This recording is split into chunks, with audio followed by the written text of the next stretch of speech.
you.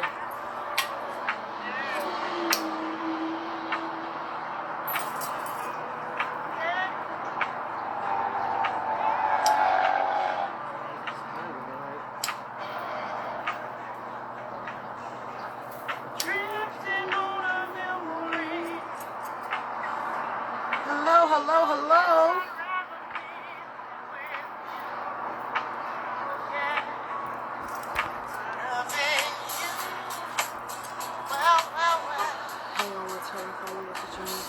Oh, this is new. Hi, guys. Hi, La Josie. Oh, what's going on with the internet?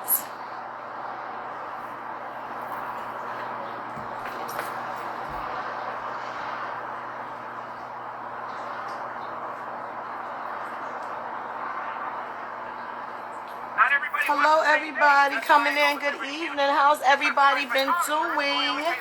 I'm coming to do a breaker 19 spot check on my people. How y'all doing out there? Welcome, welcome, welcome. Hello. How you doing, Josie? You know I still ain't download that app. I messed with you and ain't even download the joint yet. I got it though. I needed it. Good evening. Welcome. Try to give people time to come in. Y'all know I don't announce when I'm coming. I think I put it in the post earlier, but folks don't pay attention. So we here. Good evening. How's everybody doing?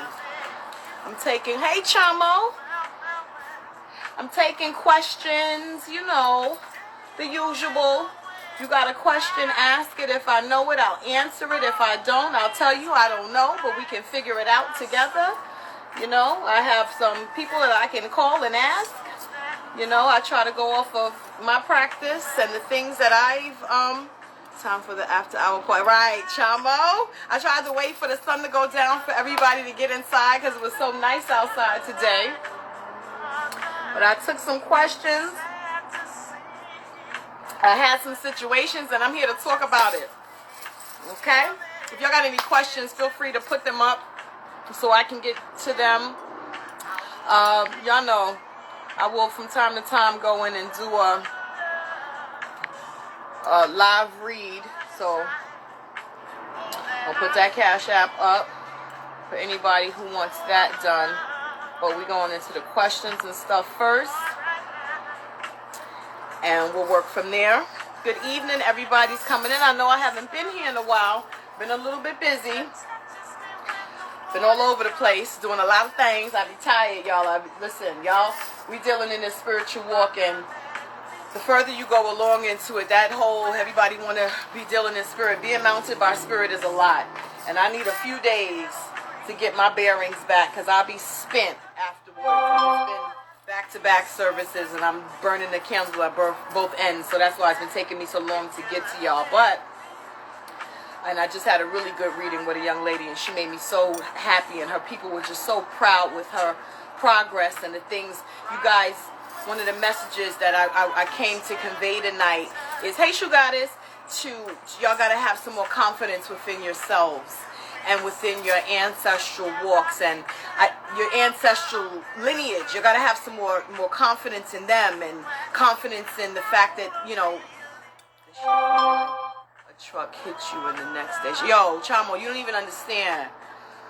I went to do a service, and I think I'm walking in for one thing, and I'm not even noticing the setup that's happening around me as the day is going on, and they just hitting me one after the other, and then at the end of the day, because I went for an Awan, and you know I have Baba Louie, so he just took me, and I know I looked fly in the beginning, but I was on the floor with no head rag on, with barefoot, looking crazy with no eyelashes by the end of the day. So, like, after one of those, like I couldn't do nothing for about 3 days. Like seriously, I was like down.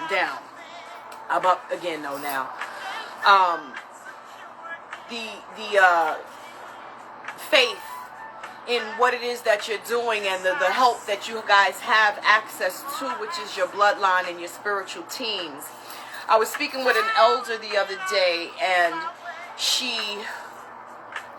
is with the traditional system of the Yoruban faith, and I was asking her about something that she had in her house, and I'm telling her what it is because the energy is talking to me, and I'm explaining to her, yo, chamo, my whole left butt cheek wasn't working for a while. Like, I was like, why is it just my left butt cheek? Why is that not working? Why do I feel it right there? Like, what had happened? Somebody tell me. And then my older sister, she's a fool. She will sit there and replay act for act what you was out there doing just to give you the visuals, because we sit there afterwards. It's like, listen, people think that after ceremonies, when it's us and it's just about us, we're not doing this for nobody else. It's about us. We want to see what was going on, because if you're mounted, you can see from like a bird's eye view for the most part, but you can't see yourself. You don't know what you were doing. You missed some things, and when you're in that state, you think sometimes that the people that are in the room can hear what's going on, and what they're hearing is not the conversation that you're having. So it's bugged out, you know. So she'll play it over back to us like, this is what happened from start to finish. And it is the funniest thing to see, because she analyzes it and she keeps all the information, and she will play back every crick, every click, every time you hit the floor, any of that kind of stuff. That should be hilarious. That's what we do. We want to see what was going on. We want everybody's input on what they saw, just to kind of understand and give everybody an understanding of what's going on. You know, when you're dealing with Baba Louie, a lot of times you're not supposed to touch him, especially if he's in the process of cleaning.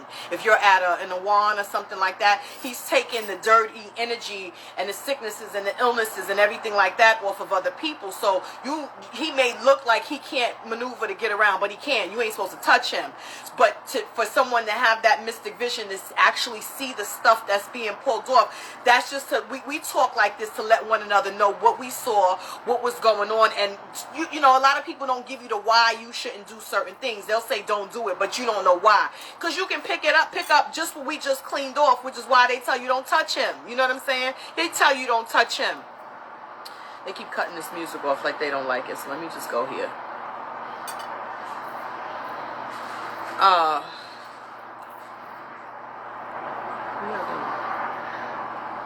Yeah, it was crazy. So let's get into it. A lot of the elders and people that are not familiar with spirituality think that dealing in having a Boveda space, your spiritual court, your spiritual team, this, that, and the third, oh, that's Lukumi, oh, that's this, oh, that's that. That's spirit. That has nothing to do with any labeled form of spiritual connection. People need not to rush the spirits when they are being channeled by their horses. Please let them come to you. People think that there's always a label behind something. You guys have to remember that humans have been communing with spiritual energies for eons, right? For centuries. Everybody has a different name for the energy that they're dealing with. Everybody has a different way that they placate different energies. If you're not into any type of formed spiritual system with rules and regulations, then most times you're looking at things from a broader view. So if you're going into nature, and people are so insistent on calling upon Oshun when they go to the river, they don't understand that the river has a life of its own, right? A river is water, all-encompassing life, refreshing, regenerative, all of these things that the river offers. It doesn't necessarily have to be called, when you go there, to call her Oshun, right? You don't have to call her Chola, Wingay. You don't have to call the ocean, the river, anything except for the river waters, the mothers of the river waters, the great waters. Say things like that if you're not into any specific part of a traditional system. You don't have to name it. Nature knows. Mother Earth knows. The moon, the sun, the stars, Earth, they know, right? So you can speak in a general basis to the universe. Who? Well, if I'm dealing with rebirth and illuminating things in my life that need to be changed and need to be fixed. And I'm going to talk to the moon. Right? The moon has many different names. You need to find in your tradition, and when I say your tradition, your bloodline. We go off our bloodlines and our spiritual courts and the teams that walk with us before we reach towards anything or anybody else, so we can get an understanding that this is a nature force. This is spirit. This is no name behind it. When you get into a specific spiritual system, that's when you start getting a name and understanding the correlation between the force of nature that this particular Orisha governs or this particular deity governs. But in essence, if you did not know anything of the Orisha's name, does the river not still have the abundance of fulfilling of what the river is set here to do, which was to provide life, to provide refreshness, to provide fish. Gold is found in the muddy river waters. All types of riches and things of that nature that produces life and currency and abundance and all of those things that you think of when you think of Oshun's energy, that comes from the river. Right? So this is the energy of the river in itself. Don't be so convinced that, oh, well, in order for me to receive abundance, then I got to go to find Orisha. No, you don't have to go to find Orisha to receive abundance. The river is an essence of energy within itself anyway. Whatever name you choose to call, whatever name you choose to give, whatever name you choose to honor, the river is the river waters. Regardless, because you go there and say Chola, because you go there and say Oshun, because you go there and call the great river waters or the great river deities, your voice is still heard. Your voice is a spirit, your voice is a command, your voice is a vibration. So when you're out there, you're speaking, if you're stepping into that water, if you're standing over that water, everything that resonates from you goes into the trickles and the waves of that ocean. You can look at a frog that is sitting in the middle of a river and listen to it make its noises and watch the ripples of the water go out around it. That lets you know that it's bringing off an energetic vibration so that the universe hears it. Your voice is no different from the bellow of what that frog does in that water. So what makes you any different? Your voice is stronger, should be, right? Your connection is there regardless. So don't be so tied into, I must call it this, I must venerate it this way, I must go about it this way. No, our native indigenous ancestors, the great moon, the great sun, the great this, the great that, the great mothers, the great waters, they never called it a particular anything. Some tribes and things, as you get into the later on years, because you didn't understand the dialect that they was talking back then at all, right? So you know what they're talking to. They're talking to the moon, they're talking to the sun, they're talking to the stars, they're talking to nature as a whole. Be mindful that nature is accessible to one and all. Don't get yourself caught up in the trick bag of reaching for deities that is not in your path and not in your walk, because you feel that you need to reach towards that in order to be heard or order to be accepted in your spiritual walk. That is not true, and that's not how this works. Back to the original point. So she was saying, oh, that's Lukumi, and I'm telling her that don't got nothing to do with Lukumi. These are the spirit guides that came with you without any title or any name of any type of system. They can, when you signed your paperwork, Olodumare said, all right, you chose your head, you chose your path, you've decided to go down to earth. Now, these are the energies that have said that they are willing to work with you when you're there. That's signed to you before you reach here. It's not like you come here and based on what you do, these are the energies that are accessible to you. No, they're always there. It's based on what you do, whether or not they're allowed to step forward, whether they're willing to be messing with you, whether you or not you're going to listen to their guidance, and whether or not they're going to waste any more their energy or time telling you some shit because you ain't listening and or paying attention to them. So don't get caught up into it needs to be this, it needs to be this, it needs to be that. You need to know what's in your line. You need to know what's for your path. You need to know who's in your court before you even reach to any other deity. That I say it all the time, that it is the preparation of you dealing with them for you to play with the big dogs. And the big dogs is where the Orisha comes in, right?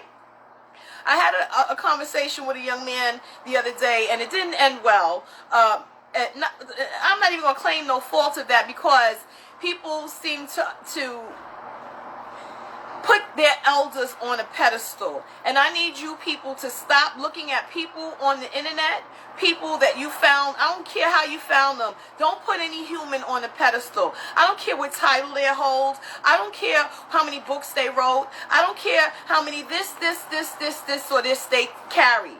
What does their character say about them? That's all I care about. I can walk into a room with elders, and if your character is shitty, I will tell their Orisha, excuse me for a second, I'm about to curse your child out. It don't got nothing to do with the Orisha. I don't care that you're crowned. If you're the human, you're acting like an asshole, I'm cursing that asshole out. I don't give a rat's ass how many years you got of this or how many years you got of that. Your character is shitty. I'm telling your Orisha on you, and not only that, I'm asking them to excuse me for a second while I read you the riot act, because you're out here acting a plumb fool. I don't care what you signed. I don't care what stamp you got. I don't care about none of that. Excuse me, Orisha, for a moment while I curse your human child the fuck out. Period.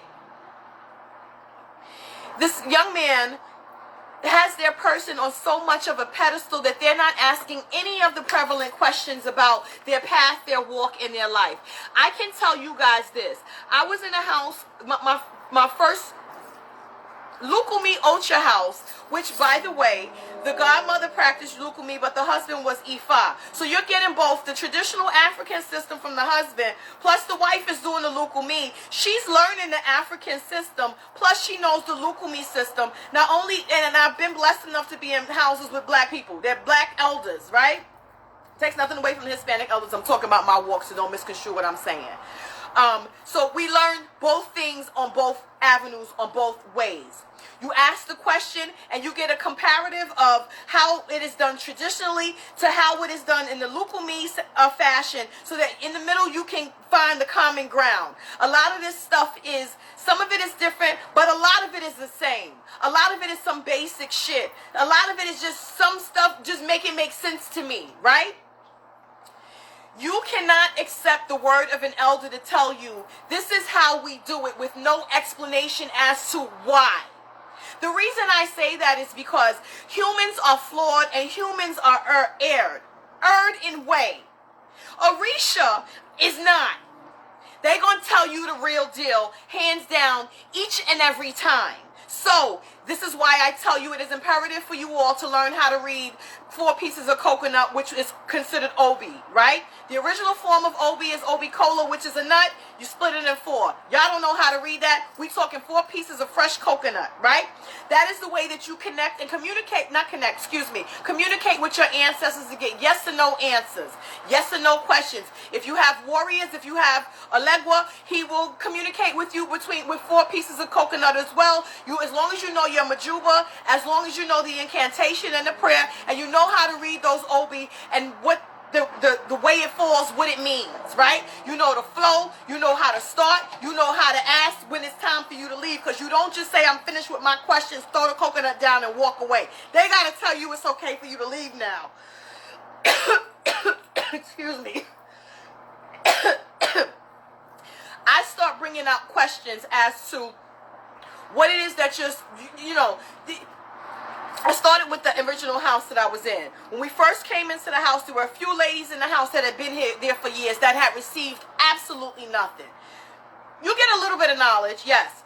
If I'm in an Ocha house, I'm here because my path and my trajectory is to be crowned or to work in the Orisha vein at some way, shape, or form. So there should be tippy-toe steps in my walk for me to reach there. I don't start off getting crowned. That's not the beginning. No, absolutely not. That's the end. The beginning is you setting up your ancestral stuff, right? Whether you're in Lukumi or whether you're in traditional Yoruban, especially, there's still ancestral things that are done. If you go to these shrines, they have an ancestral shrine. Go take a peek in that goddamn shrine and see what they got in there to see why you don't got none of this stuff in your house. Lukumi, they got a teha, they got all kinds of stuff. Traditional and Lukumi uses otans and opaikus. If your elder has these things and you don't have these things, you better go ask why not. Okay? There is no way, shape, or form that you have an elder and you need to have your egun fed and they go to their own egun setup and feed their egun and tell you that your egun is being fed. What is it? If you can't take your hand and go into their egun setup and reach in there and touch nothing, ain't shit in there belong to you. Your ancestors have not been fed. They need to put something there to represent your ancestors when that blood is spilled, to make sure that your ancestors are getting that energy and they're receiving it. If it doesn't touch anything, even an egg will use. If you don't have an otan or something for nature that represents your ancestor, that receives that life force on that blood, okay, and that's on Mary Had a Little Lamb. Thank you, Shoe Goddess.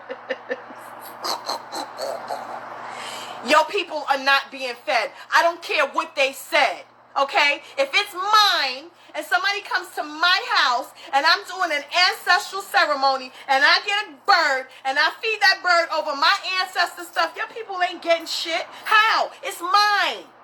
Mine were crowned. All of my implements were crowned for me. Everything in this thing was divine for me. Everything that was born from this pot was born for me. It ain't born for you. I can't feed your people with that. I have to get something that can be fed to represent your people so that they receive this life force and this blood and this energy. Not your people, my people. Don't let them get you jammed. And then ask the question, well, Baba, Ia, if this is your setup and this is designated to you and this was given to you through ceremony, I had no part of that. So if it's being fed, how is it that my ancestors are supposed to be receiving of that? Does it make sense? Make it make sense when they're telling you stuff. Ask the questions so that when you come to me and ask the question and I tell you that's bullshit, you're not mad at me. Because if you didn't think something was wrong with what was going on in your circle in the first place, you would never ask me the question. That's number one. I'm going to kick it with light and spirit and truth all day, every day. I don't have nothing to gain or nothing to lose by telling you this kind of stuff. I don't have nothing to gain by it because I'm not offering to feed your ancestors for you. I can, but did I offer that? No. Why? Because I don't like your energy. You're not paying attention. And why would I then do all of that for you if you're not listening to the basics? You have elders. All I'm trying to do is to guide your hand to show you these are the things that you should be asking. If you don't put too much faith in these people, because if you're not getting the answers to these questions, then there's a problem. Another thing that came up over the last couple of weeks with these services, and I'm sitting around these elders and I'm asking all these questions because I got questions. Y'all ask me questions. I'll take it to the people that got 30, 40 years of Ocha, 30, 40 years of Ifa, and get them in a room and sit them down. And I want a caucus of all of this old school information. So tell me so I know what to go back and tell the people. Because I know what I know, but I want y'all to check me. And I know that there's 5 of y'all in this room. I got 3 Babalaos over here and 2 Crown Ocha people over here, 30 years here and 25 years here. I know through this group of 5 people in this room, I'm going to get some shit to give y'all. Y'all like to jump and run to go to different shores and different countries to go and make these initiations. This Ia told me that she had went over to Nigeria and got crowned, right? When she got back here, because no one here on these waters witnessed what was done over there, they wouldn't allow her to work anywhere here. They didn't honor anything that she had done over here, so over there. So when she came back here, she had to get crowned all over again. Now, first and foremost, that's bullshit, right? Hey, Emmanuel, I've been looking for you. I saw you come up the other day, and I've been thinking about you heavy. I'm gonna talk to you later, babe. The Orisha will never deny you. They recognize everything. It is the humans that run these Ocha houses, these spiritual service systems, or whatever you want to call it nowadays, that don't recognize what happened over there if they didn't witness it. That's their own bag, right? When in Rome, you must do as the Romans, because your purpose, unless you made Ocha strictly for you, you have no intention on working with the outside. You have no intention on doing nothing with nobody else. You got your Ocha strictly for you. You want it to work strictly for you. You don't want to fuck with nobody else. My Ocha is for me and me alone. That's a different ball game. Although that's not going to stick, because that's not really the intention on when you go into that vein, what you're supposed to do. You're supposed to be of service of some way, shape, or form, right? I digress. So, when you come back here, you don't have a house. You went over there and got crowned. Nobody from over there is coming back over here with you. They're not putting, because you can't just go, now you crowned over here, you can't come over here and just go into an ultra and work somebody else's ultra. You got to be invited in, right? You got to be introduced to how to do certain things. You have to learn now. Who's going to teach you? They're over there. Every time you do something, you got to go across the pond or across the waters. It makes no sense. And then a lot of times, there'll be a lot of them that live here in the States but want to take you over there to their elders. Who's going to help me when I get here? How do I work in Ultra when I get here? If nobody from there recognizes me here, then that's a problem. If you're going to plan to do that, to go over the waters to make Ultra, understand that you better have a house set up here, a system, a unit, a network set up here, that you have a place to come back to work with what you got from over there when you come here. Because if that's not set up beforehand, you got your Ultra, you sitting here looking stupid and nobody's letting you work, period. That's how that goes. So when I tell you to be mindful and ask some more questions about what you need to be doing, what's the steps when you get over there, because there's no such thing as I'm going over there to make Ifa and you haven't touched Orisha yet. Excuse me, Ifa's last. Ancestors, you're supposed to do your spiritual court. People jump past that, not my business. Then it's Orisha before you get to Ifa. You got to have the crown before you can get to Ifa. That's how that works. I don't give a shit. I don't want to hear nothing else about nobody getting no shit in the mail. I don't believe in getting the legwas in the mail. I don't believe in getting the lekes in the mail. I don't believe in getting none of that kind of bullshit in the mail. I need to be sitting in front of my stuff to see what I'm getting. I need my energy to be there. I need to witness what's being done. If you're sending it to me in the mail, you could have went to the Botanica and bought that shit off the fucking shelf for $25. There are things that go inside of that legwa that must be formatted within there for him to be anointed properly, for that service to be working, for his energy to work through that. You can't just go buy that off the shelf. Nobody is telling you stuff.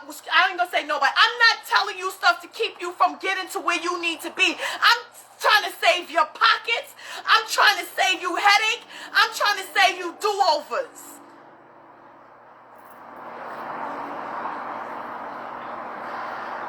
Somebody asked me about where offering for Shango. If you don't have a legwa, there ain't no such thing as an offering for Shango. You got to tell me that you was in the Misa, you was in some type of spiritual setting, some type of bimbe, some type of something, divination, Ifa reading, something that they said that Shango came up in that divination and his energy has been looking for you. If it is not, I don't care about your dreams. I don't care about nothing else. You had a dream, go get a divination. Once that divination is done with a qualified Babalao, a qualified Ianifa, a crown Santero, or a crown Santata, for them to tell you, or a priest or priestess crown, that energy is looking for you. You shouldn't be setting up nothing for Shango.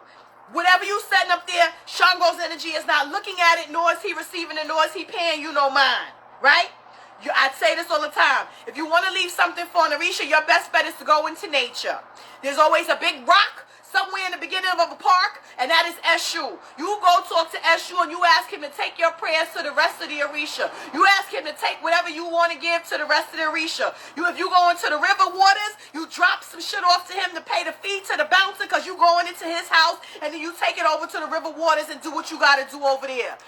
Do you know how we can get a past life regression? You got to get a divination or a reading with someone who does past life regressions, right? But what's the purpose of you getting a past life regression? Do you know where you're supposed to be going on your current path?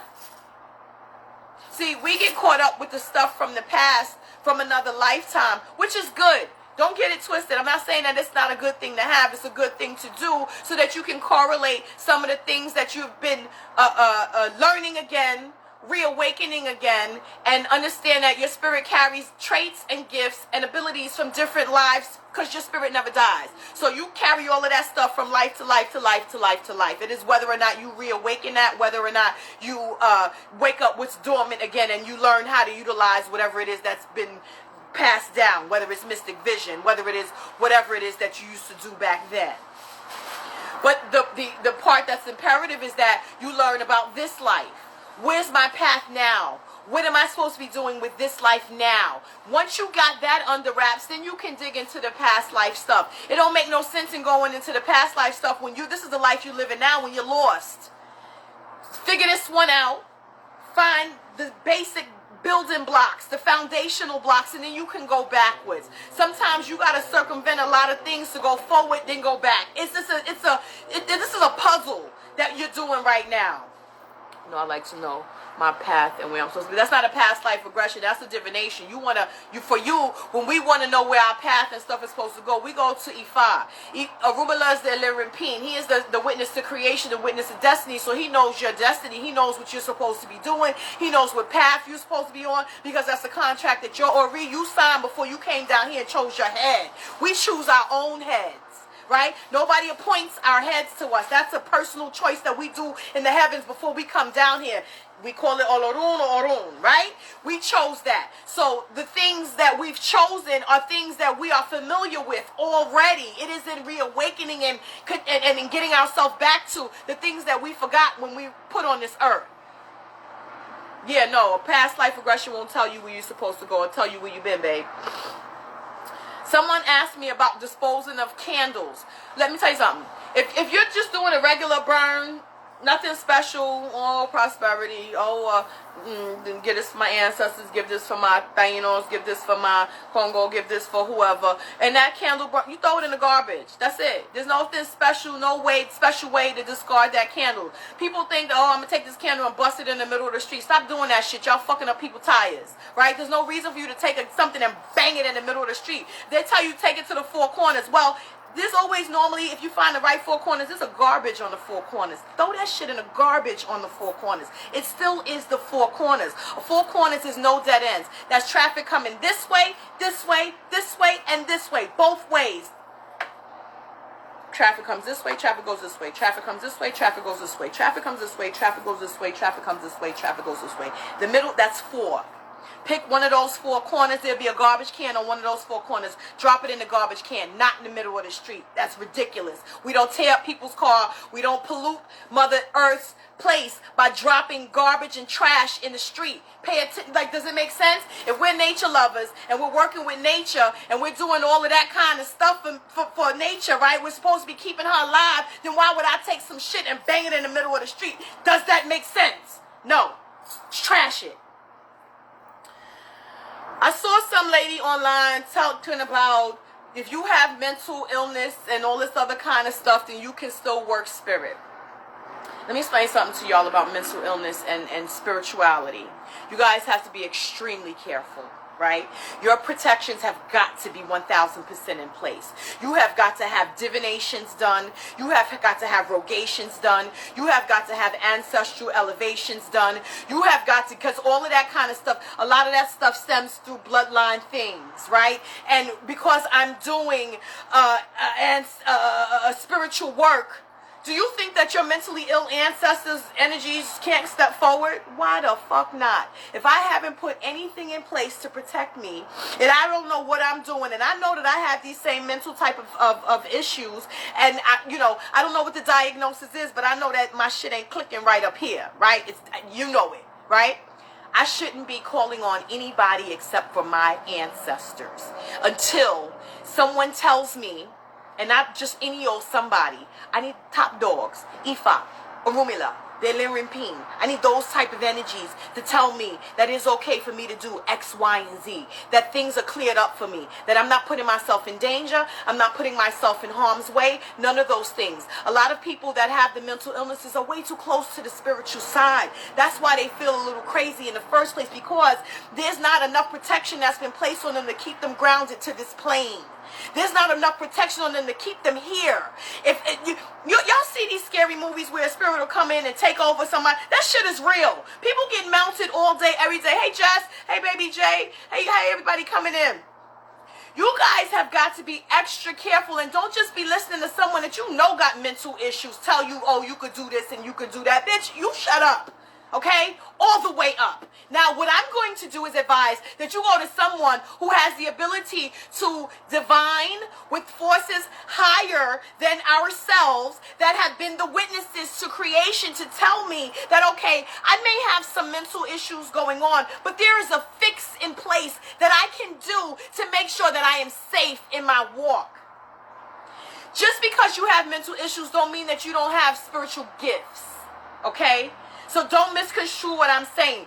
You just have to be extra careful. You just have to be extra guarded. You have, and when I say guarded, I don't mean personal guard. I mean spiritual guards, spiritual protections, things that keep you grounded and planted here on this particular plane. This is where you live, earth. Now, I need you to stay on earth. Okay?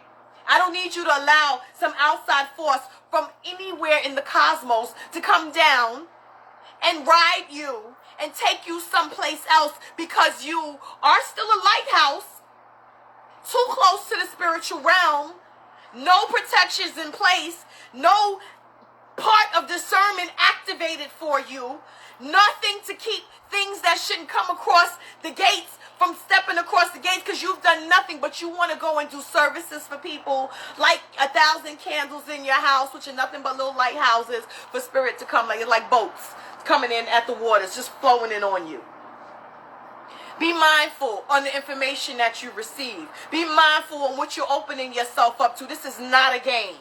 This is not a one-size-fits-all. This is not a going outside all willy-nilly with your ass out, because your ass will get bit off in this spiritual walk, and you'll get jacked up. And when they lock you up in the house, crazy house, who gonna come get you out? Because you done told all the people that although you got mental illnesses and all this other kind of stuff, you could do this. And yeah, specify the parts that they can do. Ancestral work, ancestral divination, grounding, balancing, head washes, head cleaning, personal candle works for your own spiritual enlightenment, your own spiritual development, your own protective things like that.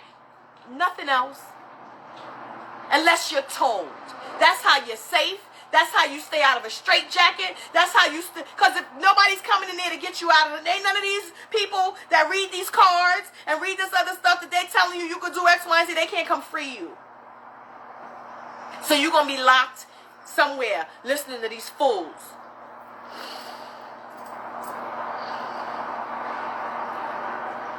Y'all, this is another thing that I always see that drives me up a fucking wall. Everybody always wants to say, oh, this person threw this at me. I think this person's doing this to me. I think this person is doing this to me. How do I do a reversal? Do y'all ever think that maybe I should go clean my ass first? You know how many spiritual baths and herbs that there are to break brujeria? There's a bath called Rompe Brujeria. It comes in a package. They sell it at the Botanica. Arrasa con todo. Destroy it all. Espanta muerte. Ghost chaser. All that kind of stuff. If you feel that someone's doing something to you, the first thing you should be doing before you try to do a reversal or anything like that is to take a spiritual cleansing bath to push some of that shit back. How about you start that before you start looking for revenge? That's how I know you're not really looking to help yourself. You're looking to be vengeful. Well, if I'm going through a situation, the first thing I want to do first, I want to know who did it. Don't get it twisted. But I'm first going to make sure that I'm clean first. Right? Clean me first, because if you tell me before I get clean who did it, I'm liable to go and they're going to have me in an orange suit and handcuffs. Right? Because I'm already on some other shit. Right? You done did some shit. I'm mad. I'm not thinking spiritual. I want to fight. Right? And not only do I want to fight, I want to take your face and drag it across the concrete. So they're going to lock me up. Hands down. I'm going to clean myself first. I'm going to take all of the energies and all of the misfortune that they put on me through this working off of me first. Because if they put it on me, then you're only setting me up to do something stupid to get me jammed up. And a lot of times when they do these workings, they make sure that you get it done by your own hand. Why? Because you was hot-headed and you ain't think. You didn't figure out how to get through this before you decided I want to be vengeful and get this bitch back. No, I'm going to clean it all off first. Right? That's what I'm going to do first. I'm going to make sure that everything that they send over here is out of here. Now I want to know who did it. Now I want to know how do I send it back, if I even need to at this point. Because 9 times out of 10, when your court sees and your ancestor sees, all right, my baby is not thinking on that vengeful level. She's not thinking vengeance. She's thinking, how do I protect myself first? We're going to take care of this cleansing, and now we're going to go over there and whip their ass. You sit here. You don't do nothing. We cleaned you off. That was enough energy push for us to go over there and choke this bitch out. Y'all got to think. Don't take, the fight is not always for you to take. A lot of times it is for your spirits to take this fight. And they will take this fight if you're thinking right. Your energy is what directs them on what to do. Your energy and your mindset is what allows you to slide out of a lot of situations. If I'm thinking cleaning instead of vengeance and I'm vibrating on a different frequency. When you're thinking on vengeance, your frequency is low as fuck. How about that? You low. You riding out here with the dirty, grimy niggas. We don't like that. Spirit don't like that. The battle ain't all yours. Thank you. Who's that, Keebs? The battle is not all yours. Because we don't fight no battles out here by ourselves. We empower those who have the ability to fight. Because if they're coming at you throwing something, that means that there's a spiritual war. Who gonna fight that war better than spirit? All you need to do is be the nucleus to that, to give them the energy charges, the direction, the things that they need, the tangible items, the prayer, the energy, the light, the water, that kind of stuff. Sometimes they'll want a candle, sometimes they don't require it. They just need to know who, where. That might be it. Pay attention to your mindset. Where you doing things from? What are you doing things to receive? What's the reason behind everything? Discernment is 1000% of this. And you got to use discernment with your own self too. With your own actions, your own thoughts, your own outlook on what the fuck's going on in your life. Because a lot of y'all be the cause of a lot of the stuff that's going on with you. Good evening to everybody that's coming in. A lot of y'all block your spiritual guides with fear and stubbornness. Right? You can't be afraid of the help that you have. If you're scared, I just say that you don't know enough. So give yourself some knowledge, and it should take care of some of the fear. If you pray right, no weapon formed against you may prosper, and the swords of your enemies will be the source of their own ruin. We always let the other person's hand ruin them. That is the best form of vengeance. Not vengeance. That's the best form of justice. Fix my lips. The best form of justice is allowing someone else's hand to ruin them. If you, I like to say all the time, if you dealt it, you smelt it. If you smelt it, you dealt it. That means if it comes back to you, bitch, that's because you started it. Right? Spirit knows who started what. Spirit knows where the energy kicked up from. They know where it started. Just like a tornado will come out of nowhere and whip up and tear up some shit. We know that tornado started either over that water, over there, over. You see where that little bit starts to come up from. You think Spirit can't see where that little tornado started, where that bitch went over there and did that shit? They saw that. So when I clean it off, they know where to send it back, because the same way the wind whips around, it's going to whip right back around in that same direction. I don't worry about that kind of stuff, right? I know that my team makes sure that I'm protected. Why? I'm on top of my divinations. I'm on top of my readings. I'm on top of my spiritual work. I'm on top of my spiritual health. I'm on top of cleaning my head. I'm on top of cleaning my body. I'm on top of cleaning my home. I'm on top of communicating with my energies. I'm on top of all of my things. If you are on top of everything, then nobody should be able to put you under. They feet, the ground, nothing. If I'm on top of everything, there's no way that nobody should be able to put me under anything unless I allow them to, and I'm not going to allow them to. That's the mindset. That's the mindset. So, I had a young lady the other day who's been around plenty of spiritual services, but her lady wanted to come down on her because she's just scared. And the lady wanted her to know, like, I'm here. We need to do some more work. We need to do more things. So here go my ladies. One after the other, they got me. Bang, bang, bang, bang, bang, bang. And they pulling on her. They talking to her. And they got me explaining to her the motion of when the spirit comes in and when you're about to be mounted and the feelings and what you're going. Because she's like, I think I'm fucked up. I don't know what's going on in my head. Da-da-da. I'm like, that's not that. I can feel a current. So I had to get up and go in there. So I'm talking to her. I'm telling her, I'm like, ride the wave, ride the wave. Her spirit is like this, that, and the third. The lady spirit. Because she's like, I'm hearing my spirit telling me this. I hear you telling me this. As soon as you said do this, I did this. And she jumped in. She got mounted just like that, right? So here come her spirit.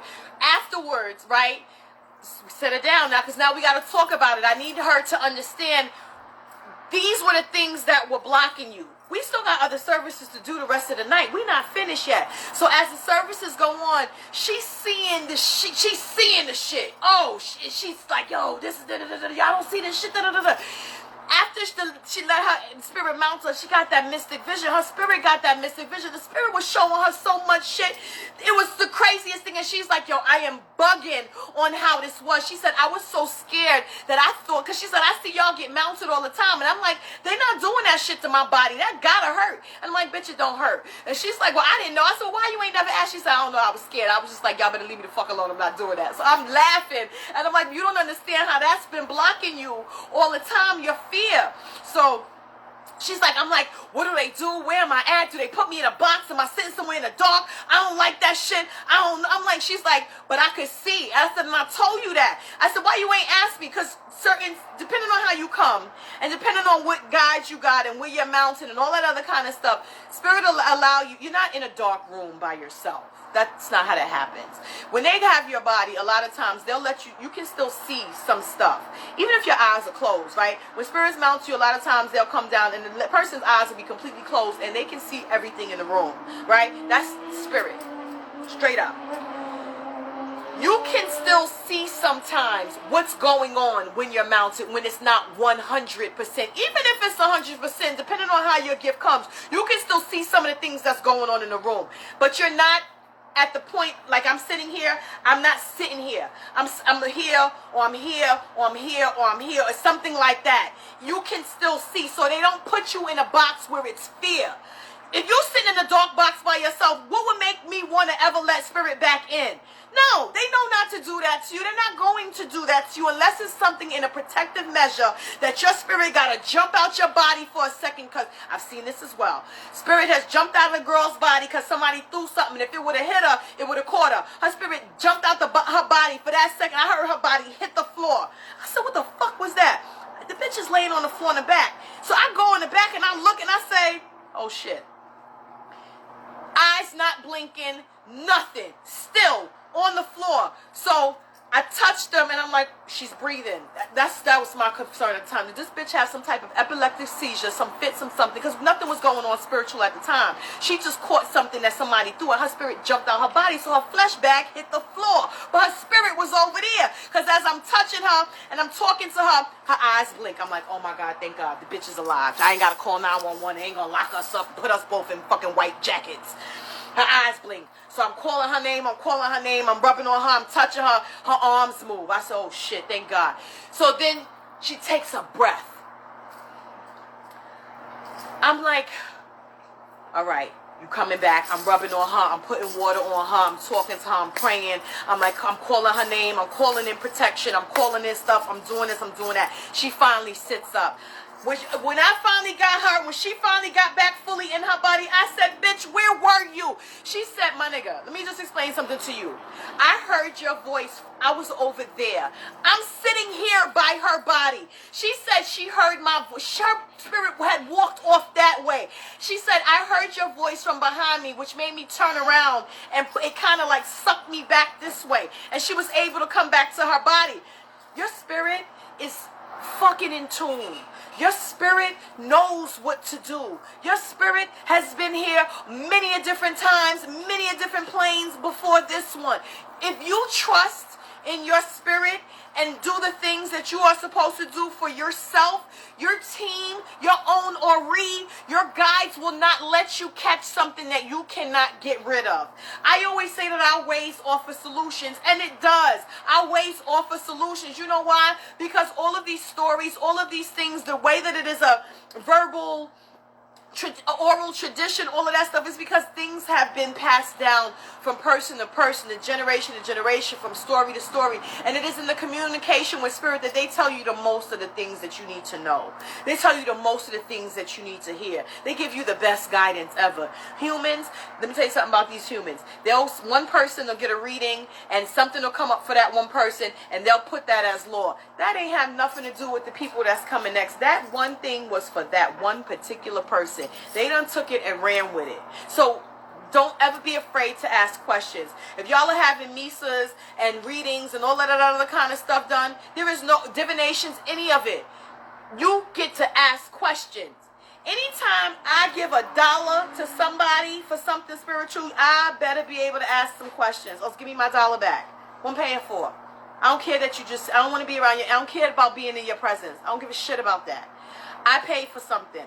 I better be able to ask you a question. I better be able to receive something from this. Period. Misas, that spirit turn their attention to you, you better ask some questions. You don't understand something they said, you better ask some questions. When spirit is finished talking to you, they'll tell you that they're finished talking to you. You're going to have to tell me you finished talking to me because I'm going to ask. That's how you get the information. That girl spirit came down the other day. She told us everything she needed us to relay to homie when she came back. Spirit going to tell you. The elder that was there in the room, she started asking questions. Well, can you do this? Well, can you do this? And then she's giving direction to spirit to tell her the things that she needs to do after we're finished and after she comes back, just to let her know she's present. Give her a smell, give her a touch, give her this, give her that, give her this, give her that. Talk to her like this, let her hear this, let her see this, put it in her dreams. When she's here, touch her here. You can do all of that. Spirit takes direction when it comes to you being able to identify and facilitate a relationship with them.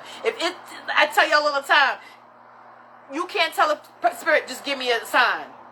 What kind of sign? Tell me. Touch me here. Touch me here. Touch me here. Do like this to my ear. If they can swipe all this shit across the room, they can do that. And they will do that because they want you to understand them. They want you to receive their guidance. They want you to be able to identify when their energy is close and when their energy is present. It makes it easier for you to understand when they're communicating with you. It makes it easier for them to guide you. It makes it easier for you to be able to communicate with their energy as a whole anyway. And you've got to identify who's who and what's what. If you have a lot of ladies in your court, madamas, gitanas, gypsies, whatever you got, make sure that they all have a separate chair if you have representation of them. Please don't let them share a chair. It crosses the energy, right? You don't know who you're talking to. If I'm sitting in the chair and I got somebody sitting in the chair with me and somebody has tried to read me, I've had my sisters be way too close to me where they'll get our energy mixed up. It happens the same way with spirit. You can get their energy mixed up, and so you'll never understand where your messages are coming from because it sounds like a bunch of chaos. I need identified energy so I know this is her, this is her, this is him, this is him, this is him. Sometimes it behooves you to set up certain times for me to do one at a time with my guides. If I'm having a problem and I know that I have quite a few guides and I'm not getting any clarity, I need to do one-on-one time with my guides. Today I'm going to do my gypsy. Tomorrow I'm going to do my madama. The next day I'm going to do my Indians. The next day I'm going to do my this. The next day I'm going to do my that. I need to put aside individual time to start to get in tune with that one energy. If I'm doing an open call at one time, you can't see spirit. You can barely hear spirit. How do you know who's talking to you if I'm going, ski you? That's an open call for everybody to come running at one time. And because they're so drawn to you and want to communicate with you, everybody comes running at one time. It's up to you to set the stage. It's up to you to set the differentiation between this one, this one, this one, and this one. So in the beginning, you guys need to do it, some of you guys need to do it one at a time. That'll make it a little bit easier. This doesn't stand for everybody. Some of y'all got that sight and got that vision and got that hearing, and I know this is this person, this is this person, and this is that person. If you got it like that, rock out. The rest of y'all, 90% of y'all don't have it like that. So one at a time then. Don't try to do an open group call. This lady has these cards. It's me and you today from 10 to 11. 12 to 2 is me and you. Put in a schedule of who got who on what times. If you have several madamas, do you only speak to them one at a time? If I don't know who's talking to me, when I first started with my madamas, because I have so many, I couldn't differentiate who was talking to me. I know I was hearing some shit. I know people were talking to me, but I couldn't differentiate. It sounded like, you know how you walk into a busy room full of cackling hens and they just all talking at one time? That's what it sounded like to me. And I would catch bits and pieces of it, but it would never be clarity, right? I had to separate to know who's what belonged to who. When I knew these cards were for this one doesn't use cards, they start to respect each other's energy, right? And they start to respect what you're setting aside because they see and they understand what you're doing, and you're telling them, I got to separate y'all energy. I need to hear you. So if y'all ever see me reading, I have all of my people in front, right? If I reach for her cards and they're in my hand, nobody else is going to talk to me at that time. She's communicating with me. When I put her cards down, anybody else can say anything until I touch somebody else's cards, and then it's on me and her only. So if I have multiple madamas, I had to separate, these are yours, these are yours, these are yours, these are yours. Once they saw that, when I touch these cards, she don't got shit to say. I'm not talking to her. When I touch these cards, she don't got shit to say. I'm not talking to her. When I put those cards down, that's when they can start. But now, you've kind of, if you've done this a few times, you understand they come with a different kind of energy. You feel it. Sometimes it is in a dialect. Sometimes it is in a chill. Sometimes it is in a heat. Sometimes it is in a tear. It is a different emotion with each one of them. Sometimes a particular leg will shake. Sometimes you'll get chills. Sometimes you'll get cold. Sometimes you'll have to pee a lot. It is different with each one of them. So you have to identify which one comes which way. For me, I have a lot of them that are West Indian. They're not all from the same place. They speak differently. The language that they use in the way that they articulate their vocabulary is completely different. When I feel the feeling that I don't get with one, it's different. I'll feel one this way and I'll feel another here. I know when I feel it here, I know who that one is. I know when I feel a quick something else, I know that's how she come through. I know when no cards and straight talk, this lady, she don't have an accent and she don't use cards. She want to talk through me, period. That's it. I know when I'm talking to this one, she got an accent, but she don't remember nobody name.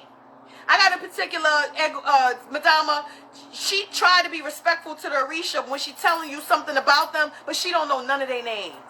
She'll call, oh yeah, you know the one that does the tornado. What's her name? I'm sorry, mommy. And that's what she'll do. I know who that is because she don't know nobody's name. That ain't her line. Orisha's not her judge. That ain't her thing. But she know who she talking about because she know who she's seen. And she know what to tell you. You know what I'm saying? So it is in communicating with them and understanding their judge. How do they talk? How do they communicate? What does their energy feel like? You know, they respect the boundaries and the grounds that you've set up, but you got to set them up. This is why I say you are the source. This is why I say you need discipline. And this is why I say it gets repetitious. Yes, it does, but it also gets better because more things start to open up. You never got to do anything, whether it was practice penmanship or learn how to count without repetition. Y'all don't think that repetition is required in this?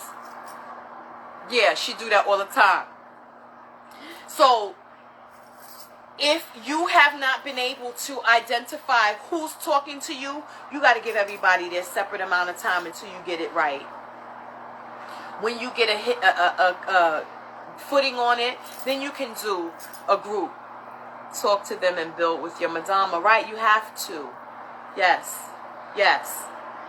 And then when you get frustrated and you're like, fuck it, I'm over it, whatever, that blocks you from them because they're like, you're supposed to be doing something else and you can't hear me. That's not our fault. That's your fault. Y'all got to be more diligent with washing y'all heads all the time. Y'all spiritual folk should not let a month go by without you washing your head. We get rogations. We do all kind of head work. We also wash our heads all the time.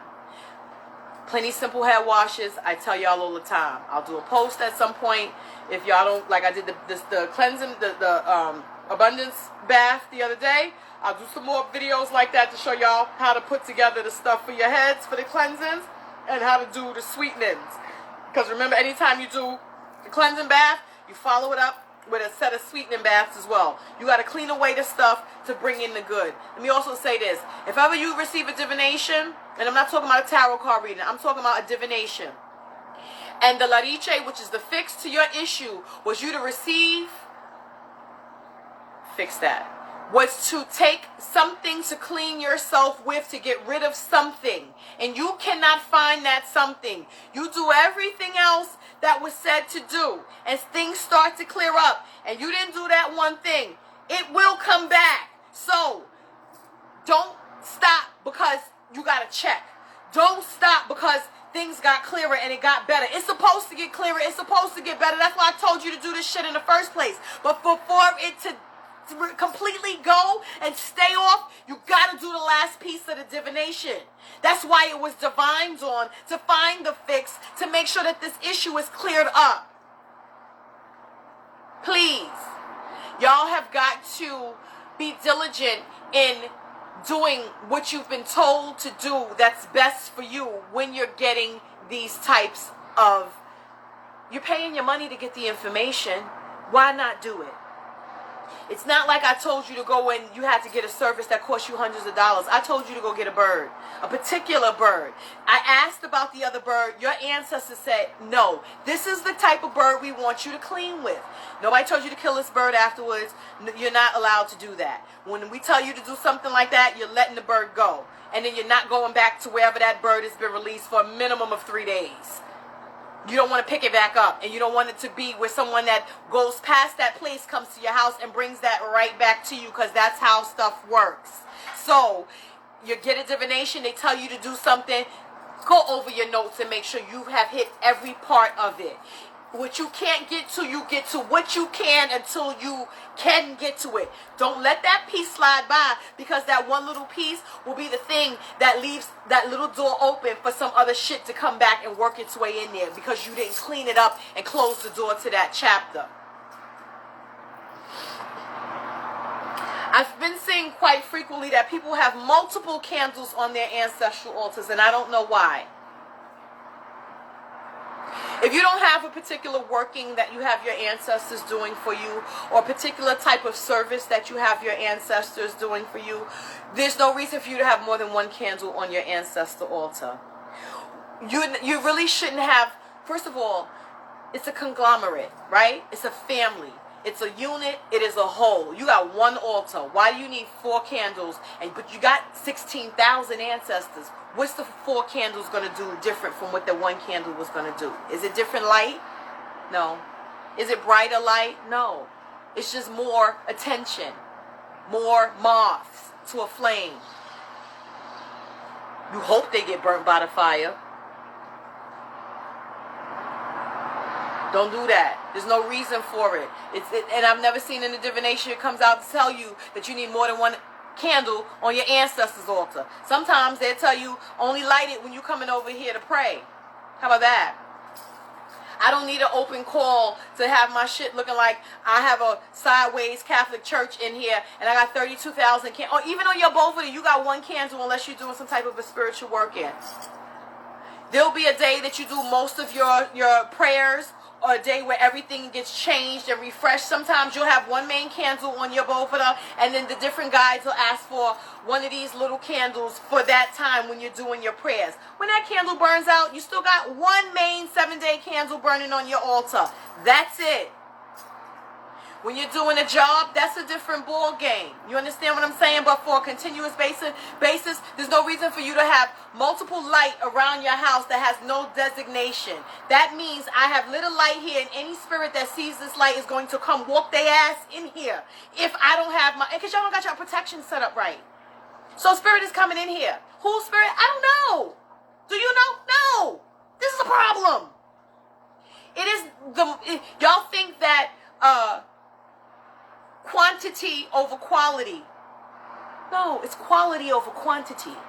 I want the quality of it to be right. I don't care how many things it is. I don't need 100 of 1 things for it to all work as good as 1 thing will work if it's the right type of quality behind it. No, that's not what this world teaches you. It teaches you that more is better. No, not all the time. It does not mean that. Especially not when you're dealing in the spiritual walk. You've got to navigate what you got before you start with the mores. More is not always better. Mores get you jammed up if you don't know what you're doing with the lesser. 1 candle, ladies and gentlemen. 1. Anybody have any questions? I've been rambling.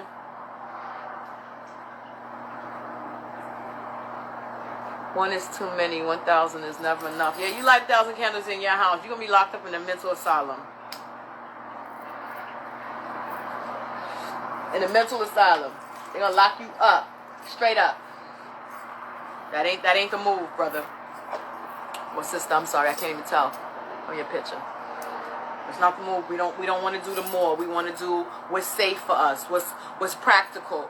You know, you got to remember the times that our people didn't have a coin, a gang of cash to be having all of these spiritual things and having all of these elaborate setups and all these elaborate things that we have now. So they'll work with the basics. Thank you for the knowledge and spirit. You're welcome, my love. They operate better with the basics sometimes because all of the other stuff is like dressing. They don't care about that at all. At all, whatsoever. They care if you got it. Did you get it? That's what they care about. But did you get it? Can you give more clarity on the Madamas? What you want to know? What about them? What you want to know? Ask me a specific question, babe. I go all day about the Madamas. They rough and tough and all that stuff. When they get out of their chair, it's time for you to have some real stability in your life and to make better choices. And they come to clean shop and they come to make you understand the true power of what you have and push all of those people that are on the outside that should not be so close to you out of the way. They are sick of you. And they need you to pay more attention to what you need to be doing with your life. They need you to be more grounded. They need you to get your foundation in order, which Madama as are read.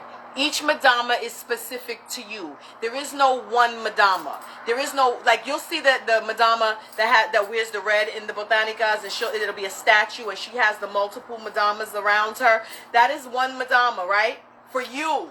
The one that I have, even we go to the same store, we both buy the same 2 statues. Yours are not going to be the same as mine. I don't care if the statue look the same. They're different. The energies are different. The ones that come with me and the ones that come to walk with you are completely different. I don't care if we got the same statue or not.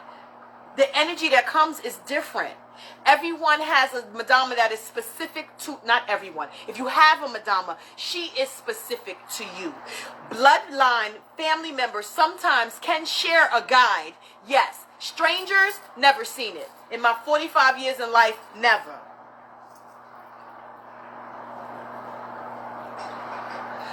Some of your Madama, the question was, what are they exactly? Are they different from Egun? When we say Egun, Egun can be comprised of, when we reference them, we say Egun, Egun references your ancestors, right? But we also say Egun as your spiritual court, your spiritual team. That's specific to you. So they are your spiritual court, your spiritual team, the guides, one of the guides that have been assigned to come and work with you in your walk in this path, in this life. They're here to guide you. They're here to give you insight. They're here to share their mystic vision with you. They're here to teach you how to maneuver throughout this world. They're here to teach you things about yourself that you don't know. They're here to teach you strength. They're here to teach you balance. They're here to teach you boundaries, healthy boundaries for yourself and when dealing with others. They're here to, some of them are the ones that work the herbs. They do a lot of the spiritual workings. Some of them are your cleaners. Some of them are your healers. Some of them are the intuitive guides. Some of them, all of the Madamas were in charge of households, children, adults, everybody. When you have, think of the old black lady spirit, because they're all black women, right? West Indians, Americans, you know what I'm saying? But they all black women, right? They're not Spanish. Some of them are Cuban, but they're brown. They all brown, right? I ain't never seen a light-skinned Madama. Not one. They may have them. It's very rare. I ain't never seen them. Somebody may have one, but oftentimes the women that, think of the women that ran the kitchens in the big house, right? Master house. Big skirts, tie around their neck. They had their head tied up. They was working in the kitchen. They were making poultices in the back to help heal the slaves and the people on the plantations that were hurt. They knew how to work the earth medicines. They knew how to cure and to heal using the things off the plantation and off the properties to keep their people alive. They also poisoned master slowly. Okay? They know all of that kind of stuff. They did all of that kind of stuff. These are your Madamas. They don't know nonsense ones. They the ones that like to, you got some spirits in your house, they'll go snatch them and drag them off. They not nice all the time. And most of the time, they're no nonsense. No nonsense. If you got a strict grandmother or a strict older lady that you knew at the church or knew in the family, or you knew that lady that was always sitting on the porch and they say, don't mess with Miss Jones, don't think of that energy when you think of the Madama. She would snatch a switch and beat everybody from the oldest to the youngest if you fucking disrespected her or you did some shit she told you shouldn't do. Stealing, being out of sorts, being out of character, all of that kind of stuff, she here to bring that in. That's what they do. That's what the Madamas are here for. They are the ones, a lot of them read your tarot cards. Some of them will read pendulums. They like a broom, a natural corn husk broom with some, or a cinnamon style broom with bells and ribbons. Some, if you got the one with the 7, she works in numbers of 7s, right? If you got some single numbers, a lot of them, with tradition, we work, dead is the 9s. We work with 9s when we're dealing with the dead, right? So it'll be 9 ribbons with bells or 7 ribbons with bells that you hang from that corn husk broom. And what does a bell do? It is a vibration, it rings. So when you ring in that, it's making the energy move out of your house. She's moving energy with that. That's what she uses that for. They normally like them long machetes. And they use that to clean energy and spirits and stuff out your house as well. She'll take that machete and drag it behind her on the floor and get to clanking that bitch on the floor or clanking that bitch on the wall or anything like that. Some of them can smell spirits before they can see them. So if you have a very astute nose and you have a Madama, a lot of times she'll let you smell some shit is off before you see some shit is off. You ever be someplace and just smell shit and you know goddamn well ain't no shit around you, and here comes some dirty, dusty energy nigga walking past you. Back up is what she telling you. They are able to do all of those things. This is the Madama's energy. Me, how you see me with my gat, that's them. I got 9 of them. It's hot over here. It's hot over here. They straight and they to the point, to the cuff and to the jugular. They don't got time to play with you. They don't got time to mix their words. They don't got time to sit there and try to hug you. That's not the energy that they give you. That's that old mama's hug, that old mama love. Like, I'ma hug you when it's time for me to hug you. If I felt like it. But for the most part, that huggy, lovey thing wasn't what it is. It was, this is the guidance of making sure you're safe. The protecting of making sure that you move in the right way so that I ain't got to go out there and drag this machete and cut nobody for no bullshit. That's how they do. And they also will get rid of all your little hoes and all your little side niggas and all your little side bitches and all that other kind of stuff that they're not doing you no good. And you're not paying attention and you're having way too many distractions. She's the one that'll shut it down.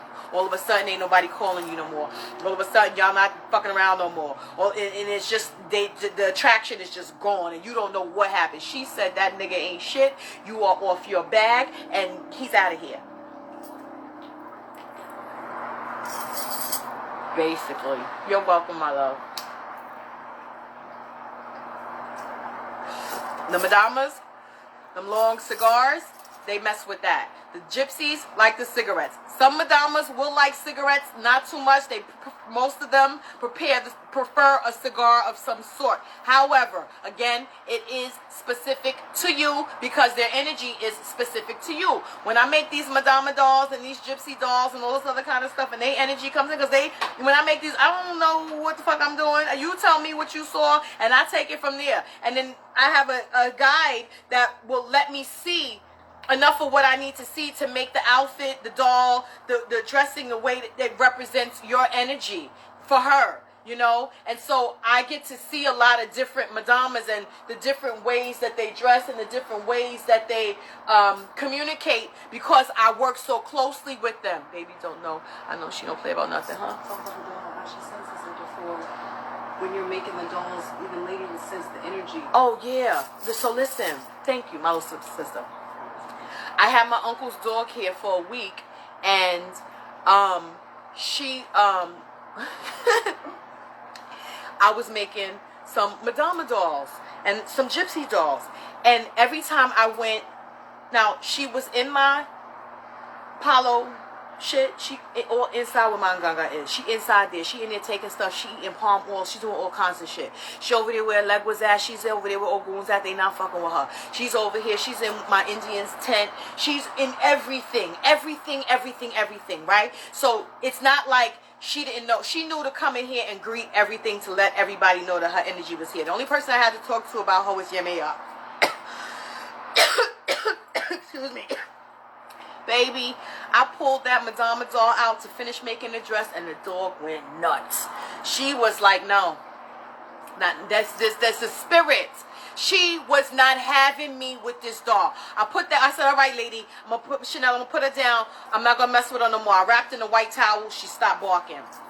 I said, now let me go test this theory. I went and got one of the gypsy dolls I was working on. Bitch, I took that towel off. That dog went crazy. I was like, nope, I gotta wrap her back. I couldn't touch or work on none of them dolls, pulling in those spirits to work with those energies until that dog left, because that dog was like, the ones that are yours, I'm good with them. We had a conversation. They accept me. We chilling.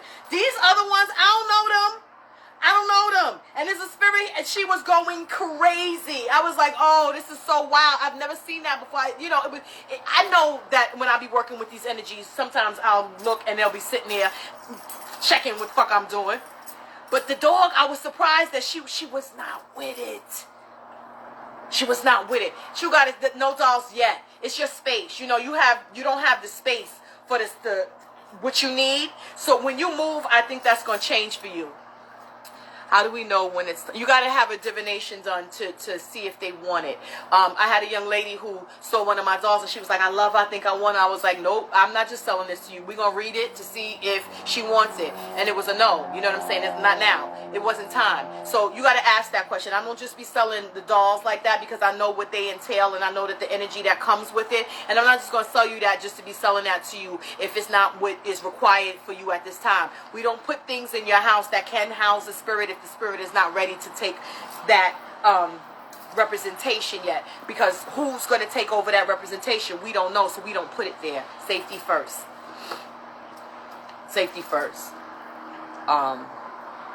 The gypsy spirit guides are travelers. Gypsies never rested in one place. They moved and they worked, right? They knew that the fortune tellers, soothsayers, card readers, crystal ball readers, they could see what was coming coming for you.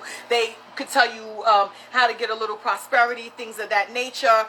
They also have that mystic vision. Some of them did things with herbs. Some of them did a lot of things in nature as well. So they are very much in tune with nature. I heard people say, oh, they come from a particular place. If you knew what the original gypsies from, they all hailed through India in the beginning, right? We know that what India is now, that all comes through Africa. That's why a lot of the gypsies are dark in tone, right?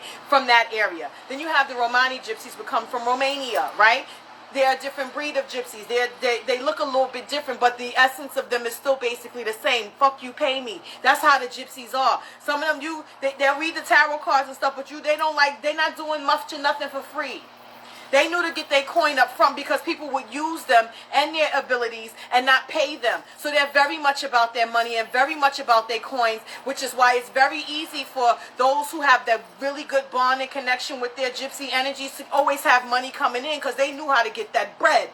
And they wasn't going to let nobody shice them or come and take their gifts or take anything that without paying something up front for it. That is their energy. They're freer. They're not like the Madamas where, oh, you got to be boggled down with no structure. Nah, the gypsies they free. They cuss. Yeah, bitch better have my money all day. That's them. They're different. They're not so strict. The Madama will keep the gypsy in line if she letting you do too much. She'll rein that shit right on in and cause a problem over there, like, all y'all motherfuckers sit down right now. I'm not playing with none of y'all. Right? They will do that as well. But the gypsies are freer. I got one, she's a cusser. Some of my Madamas don't really cuss. I got maybe one that cuss, and the other one, if you hear her cussing, everybody move, because somebody's finna get hurt. Right? She got to be so angry for her to be cussing. If I hear her curse, I'm nervous, because I'm like, oh God, I got to deal with her energy now. I got to calm her down, because I'm only going to feel that at some point, so I got to keep her calm. The gypsies They're not that strict of energy. They want things the way that they want them, a certain kind of way. They like their red wines. They like their cigarettes. They like their tarot cards. They like their fans. They like the coins. A lot of them read with coins. Some of them read with pendulums. Some of them, that you got to figure out what it is that they want you to divine with in order for you to communicate their messages to people. A lot of them like bracelets. Like you'll see most people who have a couple of gypsies have an arm full of bracelets. They love bracelets. They love gold. They love blingy things. They like shiny things. They love a veil, and a lot of them, some of them will use their veil for things like disappearing on a nigga. I'll pull his veil, you won't see me. Facts. Some of them can go into the woods and call and pull some shit out the woods that you like, what is she back there doing? She'll tell you to mind your business. Different ones come different ways. So it is specific to you whether or not your gypsy got a gun under her skirt or a knife under her skirt. Because some of them will have both. Facts. They're not just throwing tarot cards at you. They're about that action too. Don't mess with them. And they're not so. There's no prayer to my gypsy. They ain't no. They got prayers that the gypsies would say, but that whole no, that ain't them. They like put my music on, find me a song that I like, run my wine, run my cigarettes, run my tarot cards, and let's talk. Cause I seen some shit and I'd like to tell you about it yesterday. There's differences in their energies. Keep that thing on me. Facts. Facts. They do. What else?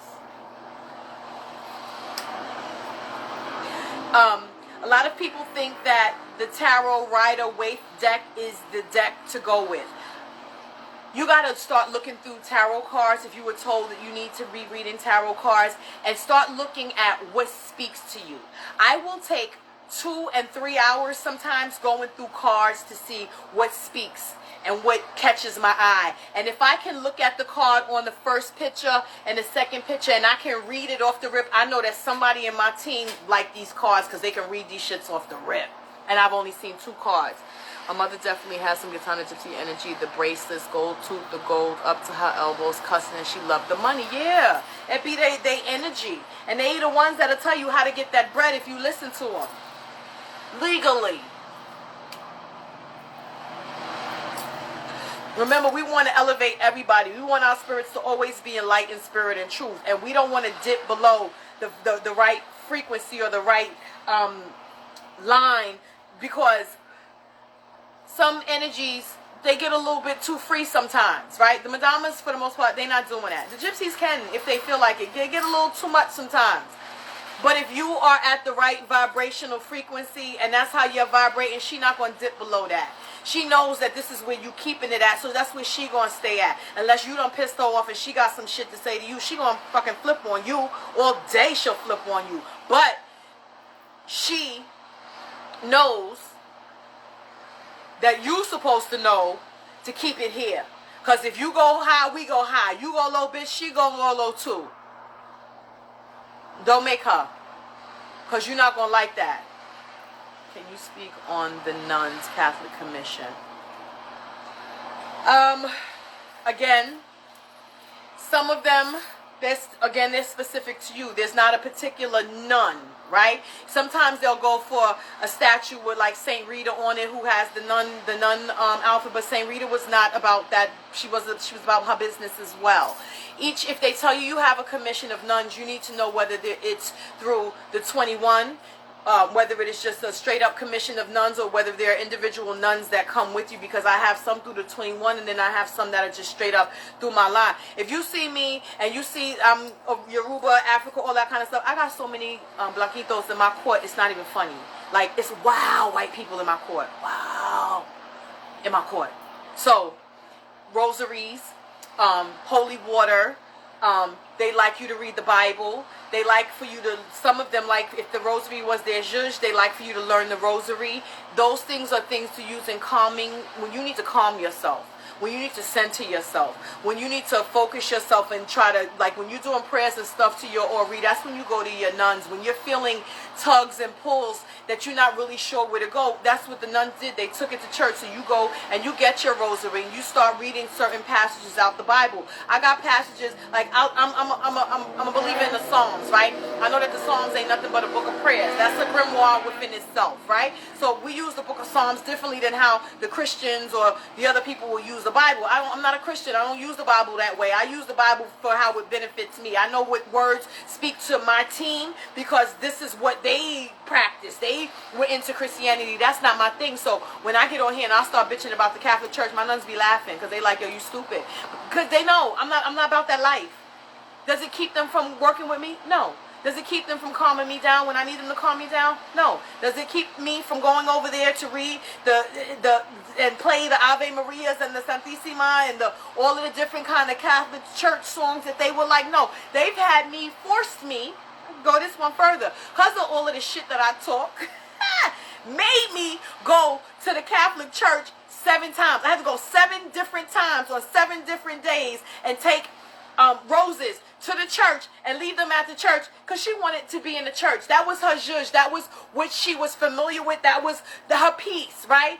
And I was at a time in my life, I guess I needed peace. I didn't think I did, but she was like, we going to the church. And I had to go 7 individual times to 7 different churches and go in there and sit for services. She was like, I don't care that you don't believe. I don't care that that's not your thing. That's my thing. What did I do? Was I going to sit there and say, I'm not a Christian, I'm not going? No, that's my team. I know what she needs from me. She knows what I need from her. Why would I not give her what she needed? All it took was those services at the Catholic churches for, what are they be like 25 minutes. 25 minutes. I go sit in the church for 25 minutes. I'm in here talking shit the entire time anyway. Entire time. As soon as they say something about Jesus and they tell some crazy ass story, I'm in there popping shit. And she is sitting there laughing. Like, why don't you stop? And I'm like, I can't, because you hear this shit that they talking. You hear the stuff that they telling their children. You hear the stuff they telling their people. Like, me and her, we be having a ball. She gets off on my nonsense. She knew who she signed up with. She knew me when I picked my head and they assigned her to me. She was like, God damn, I got this one. It's fun for her because she had her own issues with the church at a certain point. That's why she's with me in the first place. I get her. She gets me. And at the end of the day, do we still go and do the rosary? Yes. Do I still have rosaries on my altar? Yes. Do I still have nuns over there? Yes. Is she still part of my commission? Yes. Is she still part of my spiritual team? Yes. When I'm feeling like I'm about to take somebody's head off, do I have to go to her and have her and the rest of the nuns come over here and wrap their arms around me and sprinkle holy water on me, all that kind of bullshit? Yes. I have to give them what they need so that they can help me with my peace. That's what they are for me. They are my peace. They are when all of the other spirits go nuts and it's crazy, I gotta go to them to pull me back in. Yeah. That's the nun's commission for me. What is the difference of being spiritual and being Christian? Christian is what is Christian? Spirit. Listen, I don't believe that any one person was my savior as far as Christianity teaches that Jesus was sent here to relieve you of all your sins, forgive you of all your sins, and you must bow unto, you must service unto, you must be a slave of, you must bow down, you must kneel down, you must yada, yada, yada. I'm not getting on my knees for nobody. I don't even get on my knees to give head. I'm not doing that. Nobody. On my knees, never. I'll never be on my knees for nobody, ever in this life. Period. That's how they got us in the beginning. I wish I would. So, that's what Christianity teaches you. Christianity teaches you that you have got to go through, if we're going to be literal, base it on the Christian Bible, base it on what they've taught us about how we slaves were okay. God said it's okay. It's okay, you're supposed to do this for the generations and all this, that, and the third. That's what they teach you. They teach you that you're a sinner. Sin is a Christian problem. We don't believe in sin. You know right from wrong. Period. You know right from wrong. Is it a sin? No. What's a sin? something that you've doctrinated to say that this is wrong? Show me Adam and Eve's marriage certificate. What is y'all talking about? Stop making up shit. They like to make up kind of stuff, put it in a book, and tell you you gotta abide by that or you're going to hell. There is no such place as hell. How are we communicating with spirits if there's a hell? How are dirty bitches sending spirits to come and do stuff to people? They're not going to hell to get a spirit to come and send them to do something to you. That's not where they live. They right here on, you know what hell is? Earth. Spirits get to walk here or go and elevate. They don't go no place lower.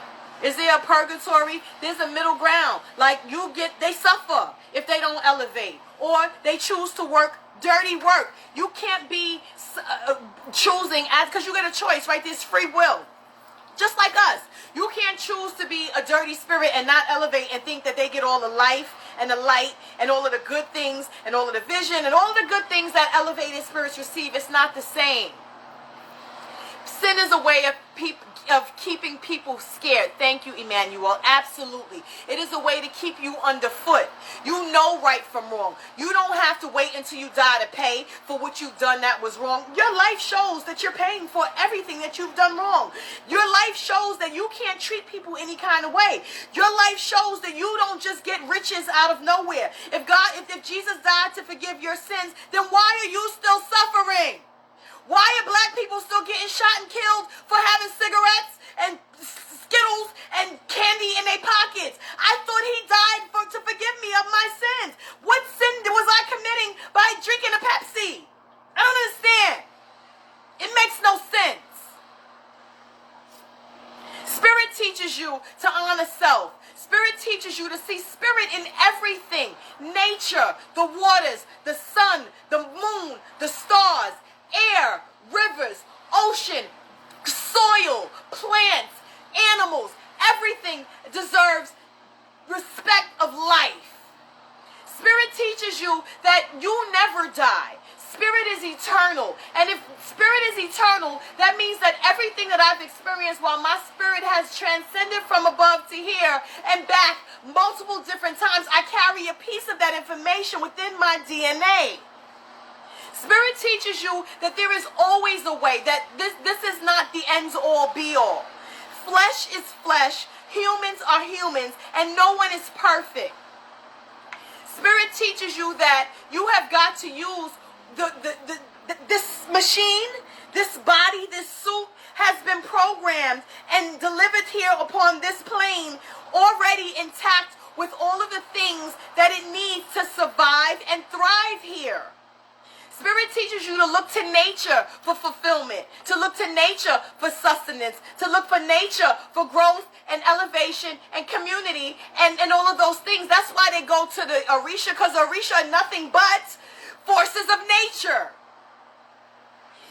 Spirit teaches you that there is no one omnipotent God. God is an extension, and we are all parts of that essence. It's his overall, her, overall, its overall grasp is everything that you can see, touch, smell, taste, and everything underneath the sun, and things you cannot see, touch, smell, and taste as well resides there. It teaches you that you can communicate with whatever is still in this ether. If I am made up of atoms and melanin and all of the things that consist of what the universe is made of, then that means that it's all part of me. That's what spirit teaches. And so when I tell the universe to do something and I say that it responds to me, I know that I'm talking to the things that are made up within my body, within my essence, that is part of this universe that I'm speaking to. Or homilo, my voice is a spirit, my voice is a command. So if I'm commanding my body, I'm commanding the universe for it to understand and give me what it is that I need to work with me so that I can work along with this, so it makes my walk and my road and the things that I'm trying to do and accomplish easier. Why? Because I acknowledge its existence. Why? Because I know where I'm directing my energy towards. Why? Because I know once I ring it out there, everything around me that is part of this force, that is part of this nature, that is part of the energy, and everything is going to respond to what it is that I am putting out. It is Caesar Borgia. It is Caesar Borgia. I say all the time, everybody, they done dug up everything from the Egyptian tombs. Everybody's stuff is dug up, and you ain't found nothing from Jesus. Not a table, not a wood shoe, not a staff, not a coke, not a nothing. Why? These Egyptians have been buried for more BC, not AD, BC, before Christ. And the letter J wasn't even invented into the Bible until multiple years after. It's bullshit. Moral is, because if it was true, right, we're going to go off the truth, and they said his hair was like wool and his skin was the color of bronze, and why is he white in everything you see? You're not going to give me half of it and tell me you will believe this part but not that part. You can take that and stick that up your ass. Explain it all. Make it all make sense. If some of it don't make sense and some of it makes sense, nah, there's a lie in there. Moral is the same in every place of the planet. Good is good and bad is bad. The same everywhere. Not up to discussion. Facts. Look up. Yeah, no, I seen that. Period. Grab the oil, guys. Yeah. Are there Sybil? What is a Sybil spirit guide? I don't understand what that means. What's a spirit? What is a Sybil spirit guide? What is that?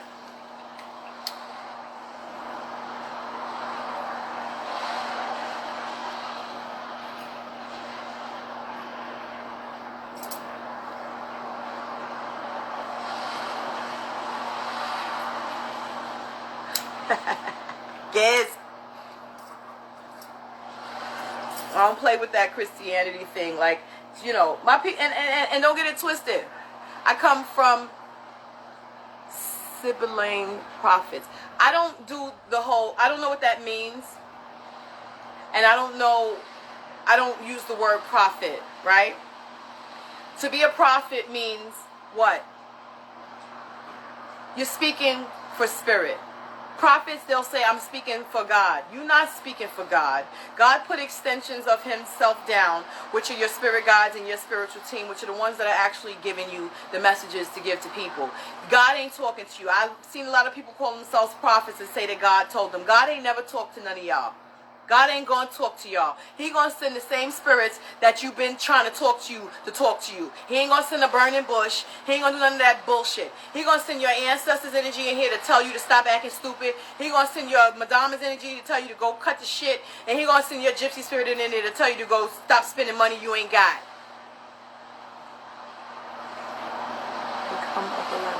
They come up a lot in what? In what system? I've never heard of a Sybil.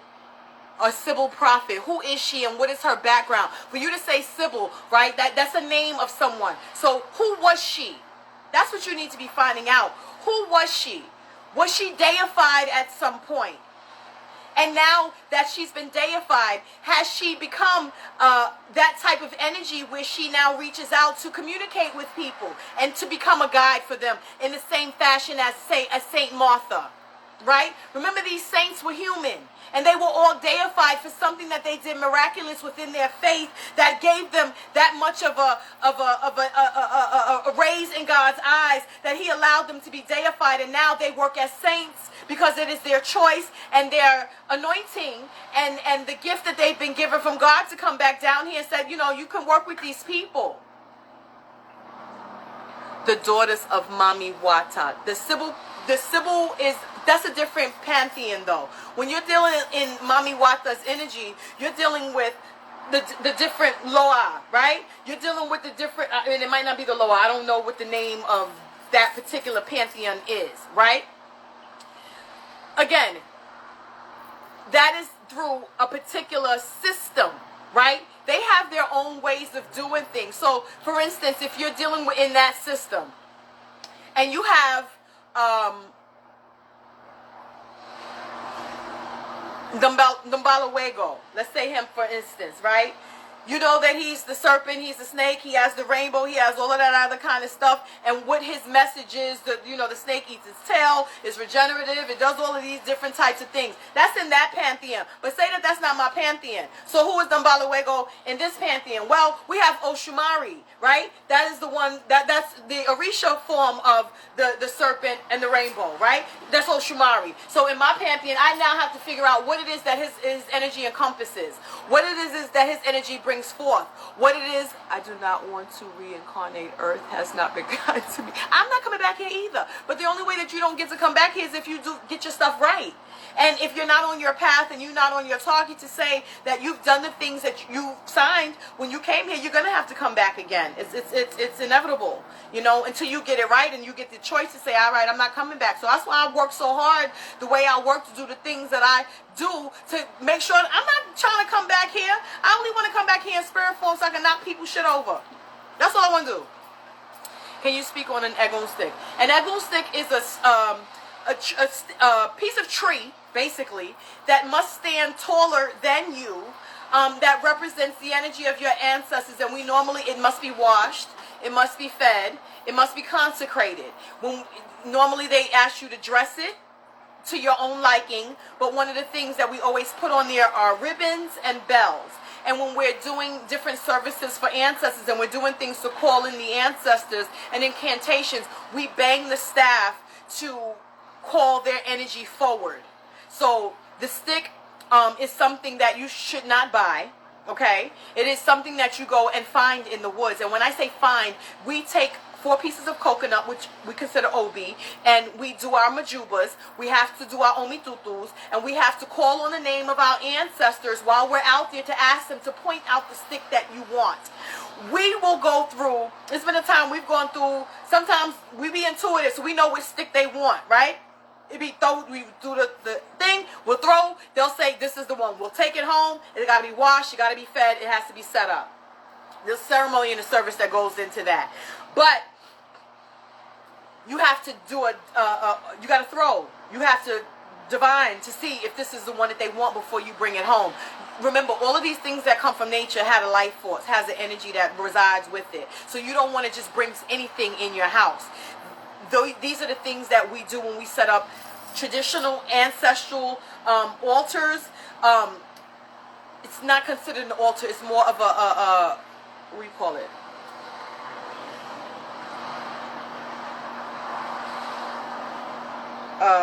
Shrine. Traditionally, that's what they call it. It's just shrine. And so when we're calling the ancestors' names and we're singing songs to them, we'll bang the stick, letting them know we're calling you. Come forward, you know. And they come to that call of that stick, just like they'll come to the call of a native will come to the drum, or a spirit will come to the call of a bell. It's the same thing with the staff and the stick.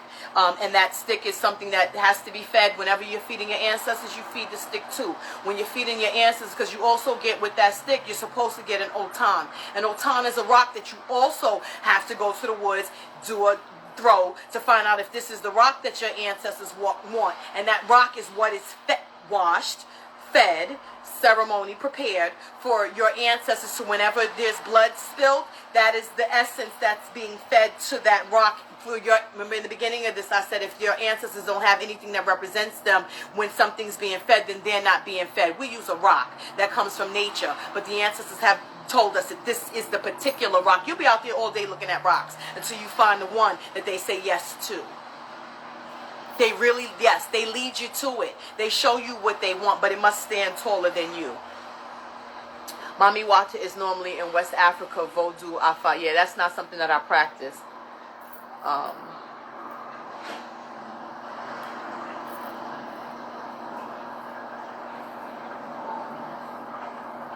Yeah, those are, unless you practice that pantheon, that's not really something that is so prevalent here. And again, that's through a divination. Someone had to read that, a mambo or someone who does that type of work initiated into that type of system for them to give you information on that. Who and what is Shango spirit, if I am pronouncing it right? What do you mean, who and Shango is an Orisha. So you need to look up who Shango is as a cosmic force, as an Orisha.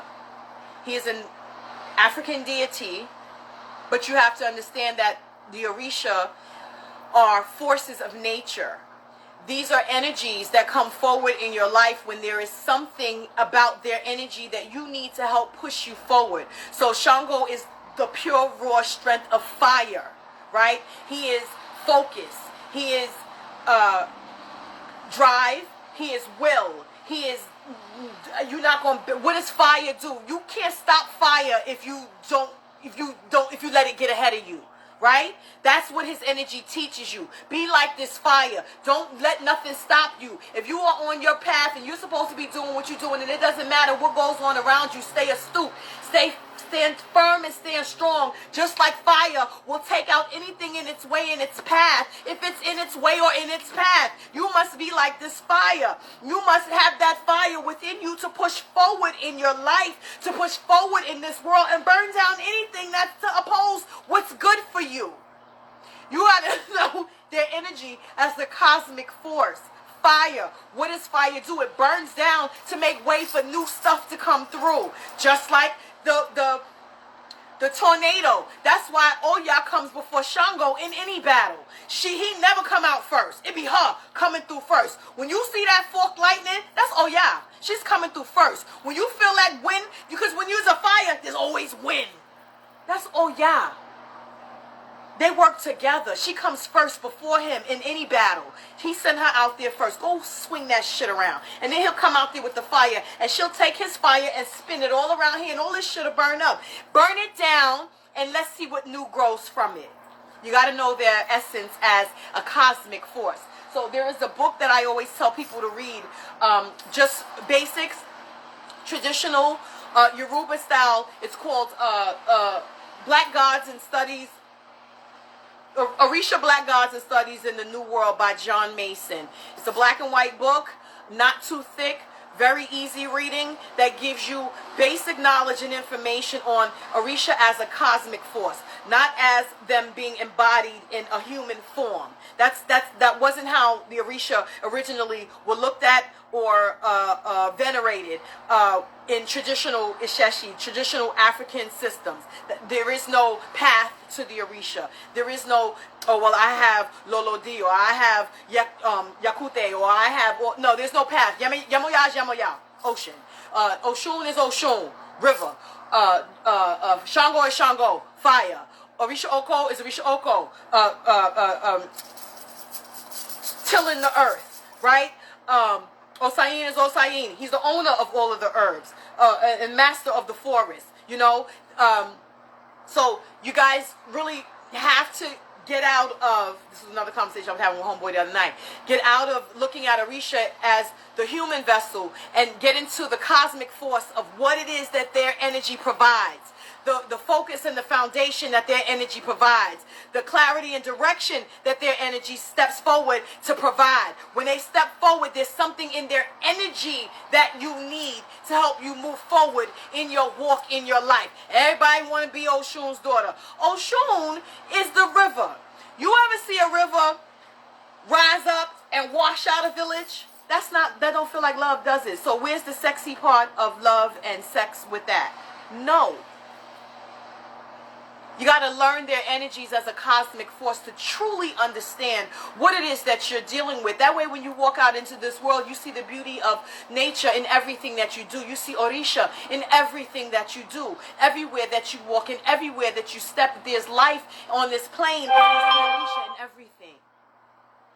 Black Gods and Orisha Studies in the New World by John Mason. You get it off Amazon. Just Google search. That book is like less than $20. When you guys get into the different systems, you go to the Lukumi, you go to the Santeria, you go to these things, they talk about Orisha like they're just straight up human. Well, that's not how it started. It was the cosmic force of who they were. Then, after the slave trade, and the mysteries of the Orisha had to be carried forward, and we had to find a way to practice what was natural to us, we had to hide it behind Catholic saints because that's all that they would allow us to do. First, they wouldn't even let us read the Bible. We weren't allowed to read. Read what? Bitch, you better not read nothing. Slaves read, y'all run. No reading.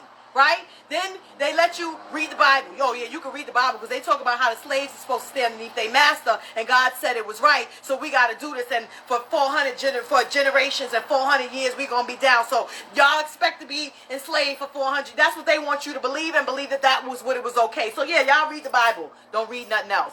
You can't drum. You can't sing. You can't nothing. So they would take the saints and hide the Orisha and use what was reminiscent to something similar in that saint's energy, what the Orisha was, and hide it and act like they're praying to Saint Barbara, right? But they talking to Shango. They knew what they were doing. White man didn't know what they were doing, so they had to do that to keep the traditions alive, right? I don't know why people still keep it separate, because you don't have to hide it anymore. So I prefer to go directly to the source. If I Saint Barbara to me is Saint Barbara because she was still a saint that was deified for things that she had done in her life, right? So I'm going to venerate her as Saint Barbara. She's not Shango. How is a white lady, Catholic, and my Yoruban African God, deity, the same thing? Absolutely not. It's not the same. So that's what they do. I don't understand why they still keep it separate when it's not something that was done out of necessity in the past. It's no longer a necessity, and they keep it going. I don't know why. Their choice, their rules.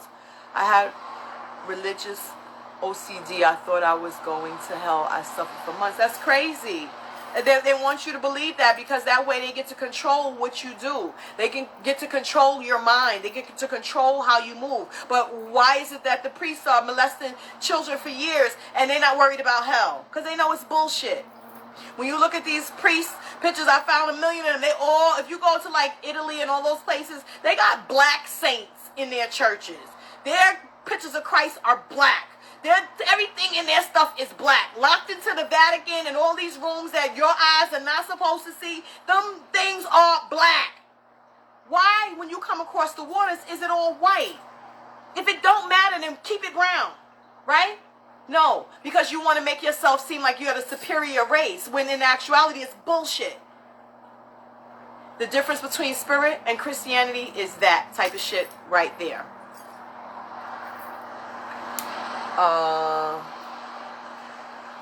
Did I catch every question that was there? I'm not sure. Y'all know I be going off on a tangent and I be missing stuff sometimes. So if I miss it, just let me know. The Pope prays to the Black Madonna. That's right.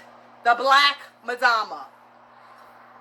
What we talk? The Black Madonna, right? Come on. Why?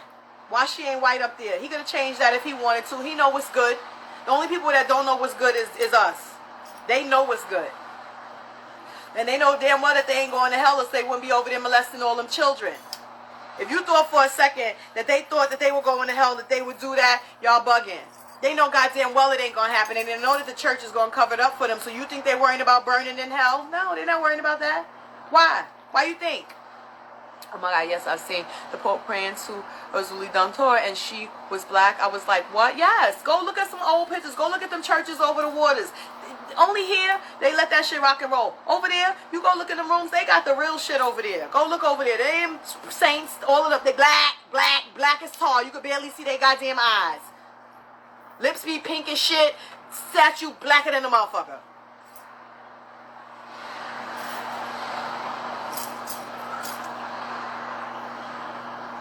Can I pour a bath whitened sweet neck down when I have braids?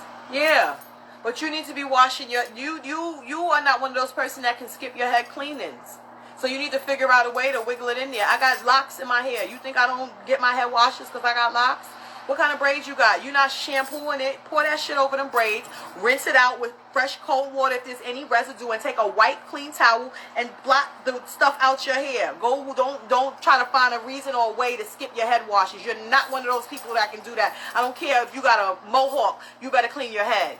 You said if you don't do what came here to do, then you have to come back. How would I know what I agreed prior to this life? You get an E5 divination, and you find out what's your path. What do I come here to do? That's the point in giving these divinations. When we get E5 divinations, it is strictly to find out what am I supposed to be doing with my life. What am I supposed to be doing with my life? I don't know. Tell me my gifts. Tell me what I got. Tell me who's here. When you get people think you go to E5, you get this divination, they only going to talk about Orisha. No, that's not true. They talk about ancestors. They talk about spiritual guides. If you're supposed to be reading tarot cards, that shit comes out in E5 divination. If you're supposed to be if you're supposed to be a spiritualist, that comes out in E5 divination. If you're intuitive, E5 divination. If you're supposed to be working with different forms of witches, E5 divination. All that shit comes out in your E5 divinations. Arumala, when I say he is the witness to creation, it don't matter what label they put on the tradition on which you're supposed to be in, they gonna tell you that. Period. You gotta have the divination done to figure that out. Or a Misa, or spiritual investigation, you know? They're going to tell, your whole life. They're going to tell you everything. They're going to talk about your family. And when you have an E5 divination, in the beginning, it's time for Rumala to give you your messages, right? Whoever got the messages, they come and give you the message. At the end of that, before they close out, you ask questions if you have questions on the mat while you're sitting there to ask the questions. The Babalawo was not there just to answer, to tell you what he need to tell you. Once he's finished, if you got some questions, and you better have some questions, ask them. While he's there to divine, because I don't need the human answer. I have Arumala right here, because he came down through these Opele or these Ikin to answer my questions. I'm going to get the answers from him. The idea divination system is what inspired the binary system that computers function on if A is literally the code. Thank you, Keebs. It's all it is the binary system. Listen, our people studied science, numerology, all of that kind of stuff, astrology. All of these things stem from Africa. They don't call it Mother Africa for nothing. That's where all life, and if you look at Africa's continent and look at the things that are in the soil of Africa, everything that's in the soil of Africa is why they keep Africa so oppressed, so that they can rob it and steal it blind. Your cell phones wouldn't work without Africa. There would be no gold. There would be half of the stuff that these people went over there and stole and they have made their fortunes on comes from Africa. From the diamonds and the jewels and everything else that comes in those rocks and soils and minerals comes out of Africa. Period.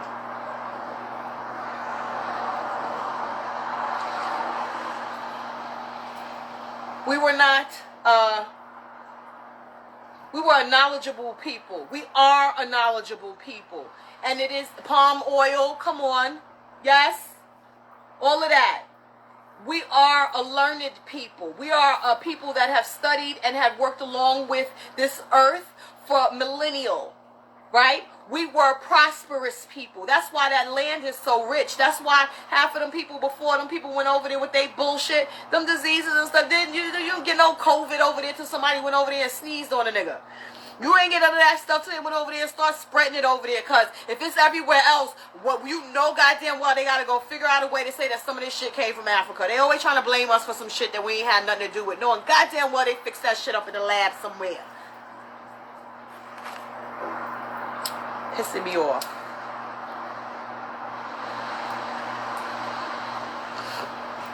Y'all can ask some questions if y'all would like. I'm kind of finished with my rant. Dominique, anything I missed? I think I kind of covered everything. If you have any questions, please feel free to ask them. If y'all don't, I'm going to shut it down in a minute. I want y'all to just be very mindful when you're choosing elders and you're choosing people to lead you in your spiritual walks. Pay attention to how they treat other people. Pay attention to how they talk. Pay attention to how they act. Pay attention to their stories, because a lot of them be jaded about how they came into this walk. And so their outlook on life is still fucked. They haven't done... let me tell you something. When you get crowned and you start making these steps in initiations, the purpose is to start to shut off the old and embrace the new. There's growth that should be had. There should be things that should be let go. There should be things that should be obtained. There are changes that should be made. There are things, in order for you to grow and to truly receive all of the things that your blessings have in store for you, you got to change. You can't be the same person you were yesterday. There is no such thing as, okay, I'm, finally free from this marriage, and now I think it's cool to be twerking and having my ass out on the internet. Well, Spirit don't think that you should be having your ass out on the internet, because at what point does that help somebody? If you're here to be of service and you're here to help, what are you teaching the people that twerking on the internet does? Sacral chakra? I don't have to show you that I'm working my sacral chakra by putting my butt cheeks in this camera. Well, for what? What does that show? That shows you that I have a fat ass. That's nice. Amazing. How does that help? What does that get me? What does that get you? Nothing. They don't want that for you. Something has pushed me to move out of the state. It's heavy on my mind. Will this be a wise choice? Yes.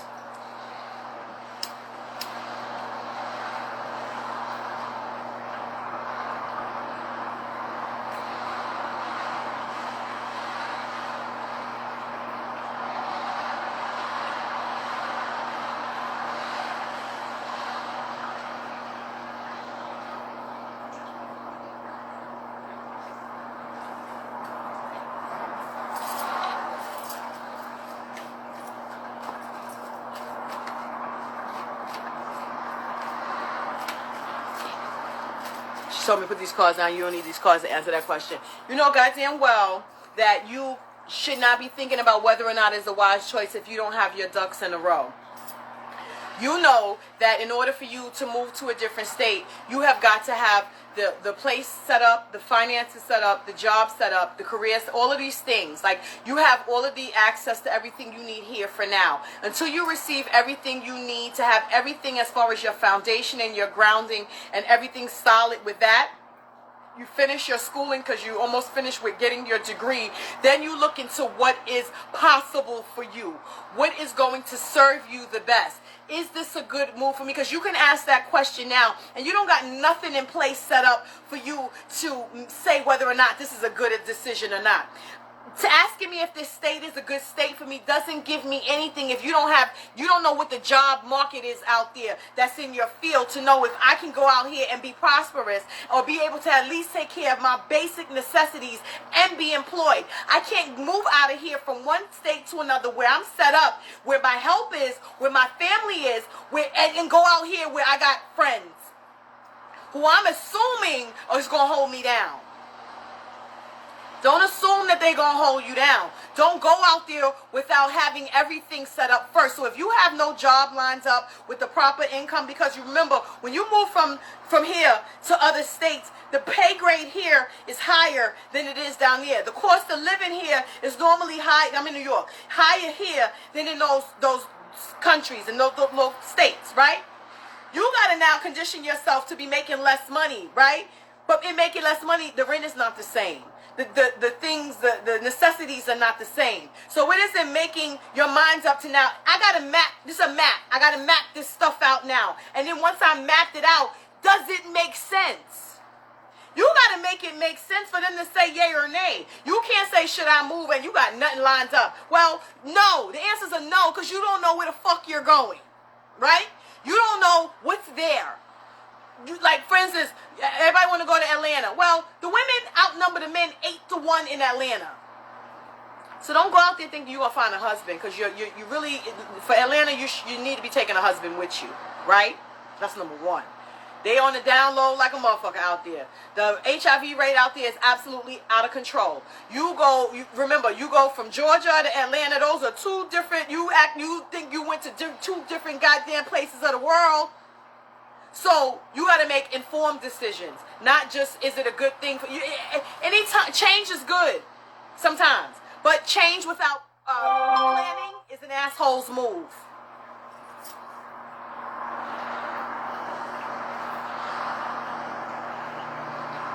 Oh, so I can't be a thought. I'm a few more bad intentions away from belonging to the streets. No, you belong to the streets. Spirit ain't gonna bless nothing you got.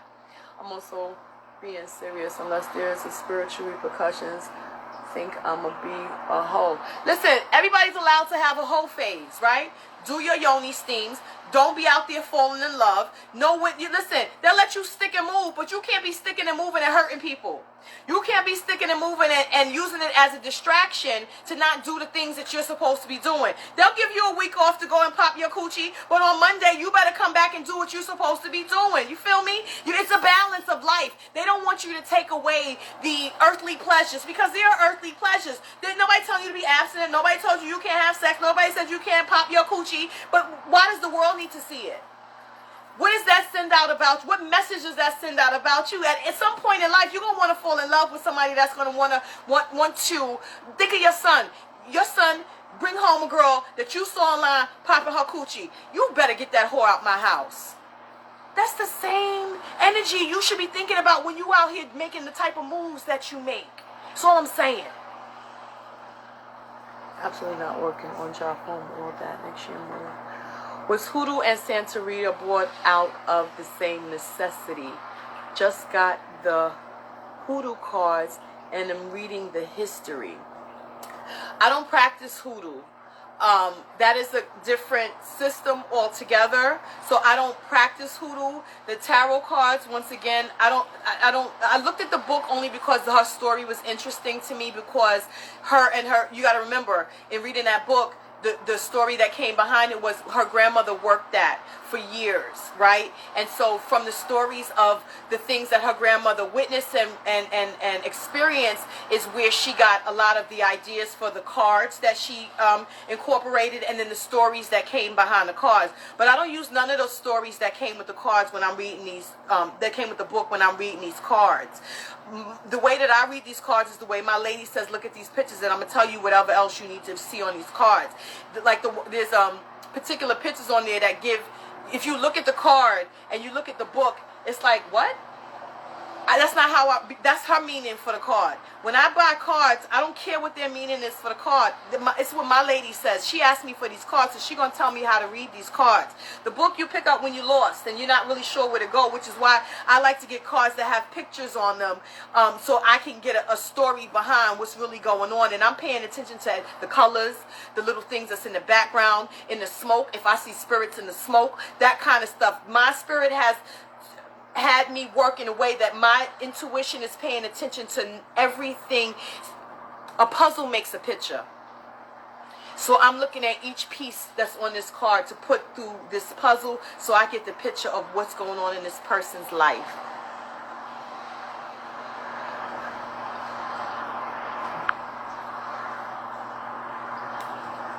Is there an era of in the era of OnlyFans, right?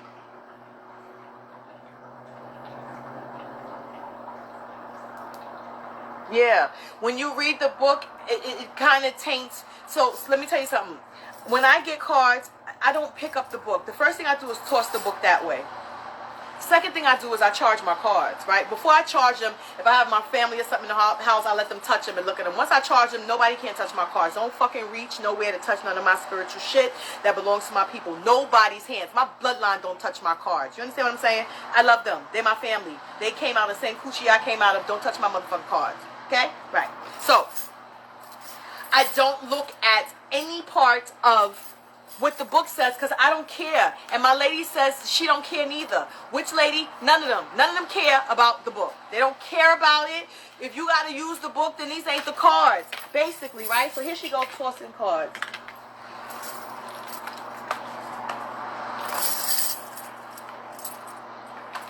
So, for instance, this particular card, right? Mr. Buzzard. When you look, or Dr. Buzzard, when you look at the book, it gives you a whole story about this man. When I look at this card, I see the scales of justice, right? That's what this is. This is a courthouse, right? This is the lady of justice, right? There. But her face looks crazy, right? And she's also holding a bird here. And she has on a mask, right?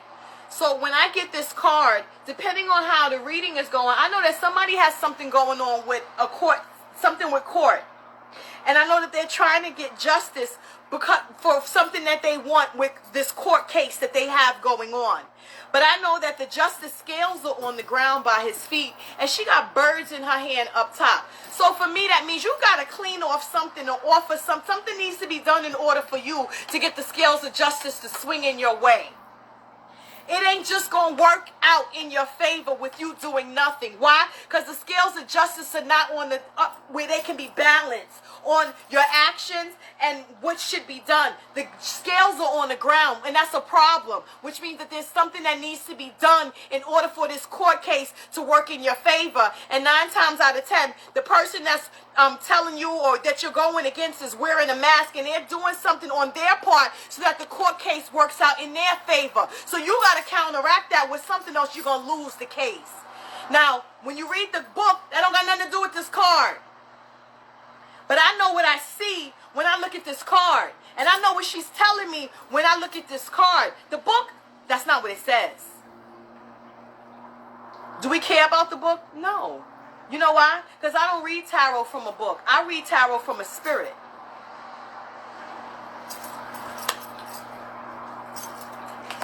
That's why I'm able to get more information.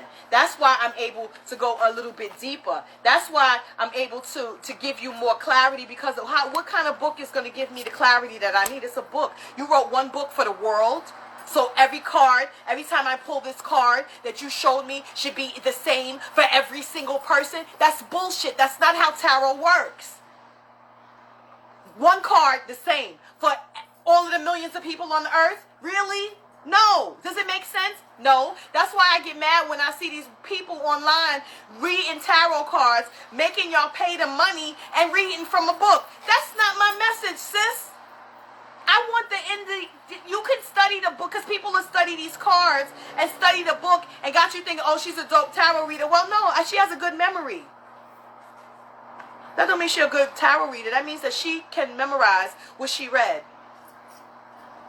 That doesn't make you a good reader. That means that you have a good memory. You retain stuff. Excellent for you. That doesn't make you a good practitioner, though. What makes you a good practitioner is taking the time to sit and connect and figure out, if I know that I have help on the other side and I know that spirit walks with me, well, then there must be a spirit back here that's reading these cards.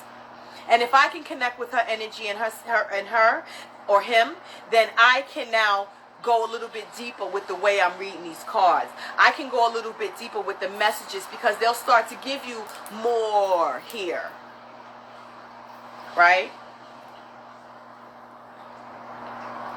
Oh, thank you. They'll start to give you more so that you can elaborate, to give more clarity on the situation, because you got to remember, they see more. They're just finding a way to get the information to you. And the cards are merely a tool that they use for you to pull in on their energy so that they can give you those ideas, those pictures. A lot of y'all think that the way that spirit communicates is always you hear it, you'll see it. They put it right here in a thought. A lot of times, the messages, when I'll be talking to somebody and I done read their whole life. I'm just having a conversation and they'll call me back like, yo, you told me X, Y, and Z and this, that, and happened. I'll be like, who told you that? They be like, you did. I'll be like, when? They be like, bitch, we was talking the other day. I was like, oh, that wasn't me. My lady must have slipped in there and told you some shit. They be using my mouth all the time. And I'll be like, who said that? They be like, you did. I'll be like, oh. Okay, and it worked out. They'd be like, yeah. I'd be like, well, she was on there. Listen, the more you work, the easier it is for them to start communicating messages to and through you. Some of us just have that gift where it's so easy for them and they're so close to us and we just don't know it. We just got to give them the time and the space for them to let us know. And you got to give them signals. Touch me on this arm. Tap my knee. Something that's not something that's going to normally happen. So when you feel it, you know, okay, checkmate. I read a young lady earlier, and she's like, I just want to know where I'm at, yo. Everything, right? She was hearing the same stuff that I was hearing, but because it wasn't coming here, and because it was just coming straight here out her mouth, as she's saying this stuff, I'm pulling this stuff out, showing her. As she's saying, I'm like, look. As she's saying, I'm like, look. I'm like, you are so on, and you don't even know that is them guiding you. When I tell you guys, before I do my divinations and before I do my readings, go talk to your ancestors. If it's an ancestor reading, tell them what we finna do. If it's a regular reading, do my ladies, go over to your Bovida and your ancestors and tell them what we finna do. You know what I'm saying? I seen some spirit walk up behind her and she's like, as she starts talking, she's like, oh shit, X, Y, and Z, this, that, and the third. I'm like, well, she's right there, but I'm looking at her. When after I passed the message, she disappeared. They just want their message out. They just want to know that they've been heard. They just want you to get it. They want you to understand what they're saying. They want you to understand that they are present and that they are here. Once you give them the acknowledgement, it starts to let them come closer to you. It allows for the communication. It's like you putting your walls down. You don't fall in love or get into a real relationship where love is reciprocated, or any type of friendship is reciprocated until your guards have been let down. It's the same thing with your spiritual team. You got to let your guards down with them. But you got to identify them so that you're not just letting your guard down to anything and anyone. That's where it becomes problematic. Yes.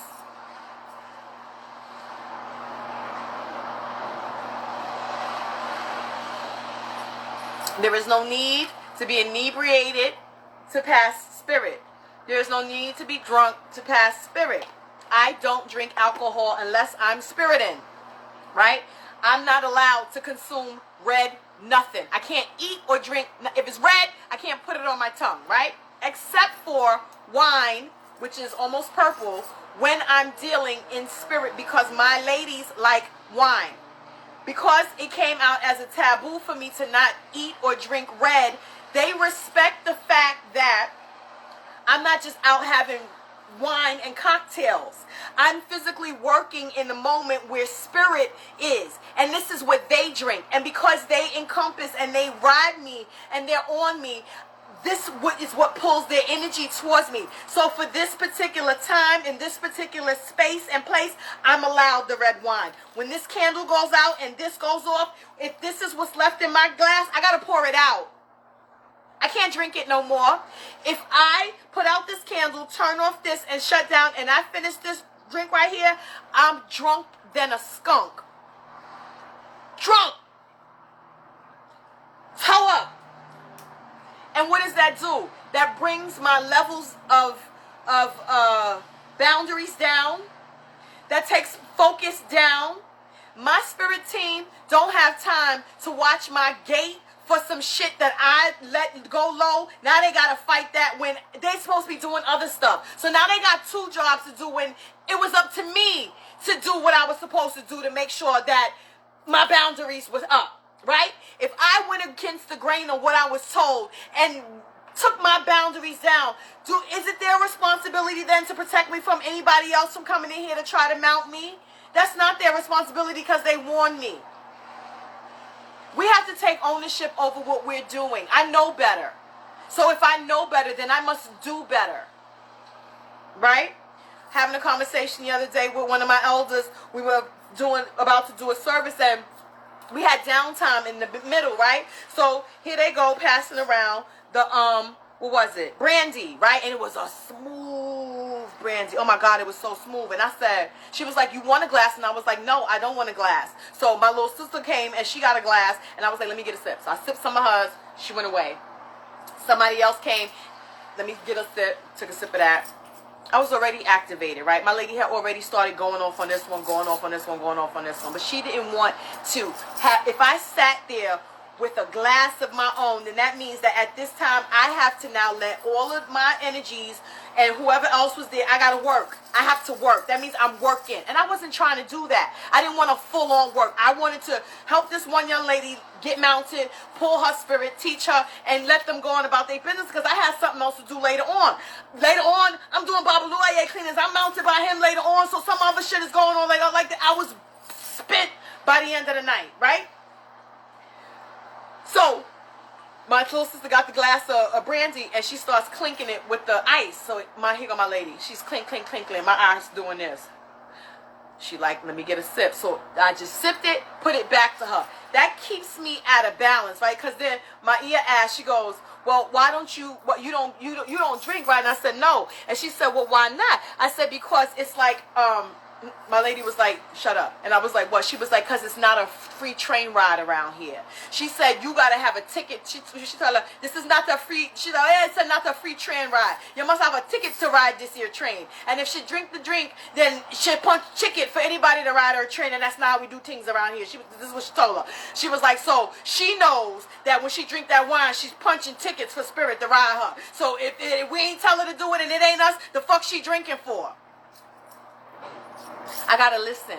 I am aware of it. I can't think, oh, I'm slick. I could get to... No, bitch, go drink something else. If I want to sip something, it better be a white wine. This is work color. When I'm not working, it goes over there. When I'm working, I'll pull on that. Like I said, when this is over, that goes in the garbage if I haven't finished drinking it when this is done. Period. I know my rules. I know what they said to me. I know what they've told me are my taboos and my resistance level. And if they call in my divinations, I'm the Madre de Kisi. I'm the mother of spirits. That means that the spirits are looking to me. They are looking at me and they are looking for me. Right? Whose spirits? Mine, but others as well. So if I have to be the mother can't be drunk if they're going to take care of the foundation of whatever's going on. I got to be in my full sound mind and body at all times. I'm not allotted the luxury of dipping in and dipping out. That's not my walk. That's not my road. I understood that. I accepted that. And so that's how I rock. I was told I couldn't drink or smoke anymore. You better not drink or smoke no more if they told you that, because you're going to get jammed up if you do. If I smoke or drink too much, I don't have any dreams whatsoever.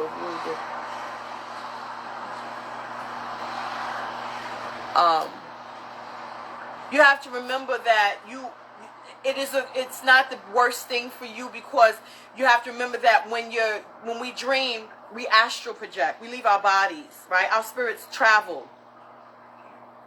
Who's guarding my body when I'm going? I'm drunk. Spirit's not drunk, but your suit toe up.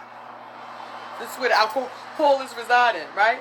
So you don't want to be dreaming and running off and doing stuff out in the astral while you are intoxicated or inebriated, because you're not in your right faculty. You got to be able to think in your sleep too, because your spirit is moving. So your spirit don't sleep ever. That's why I'm up 5, 6 o'clock. I went to bed this morning at 7 a.m.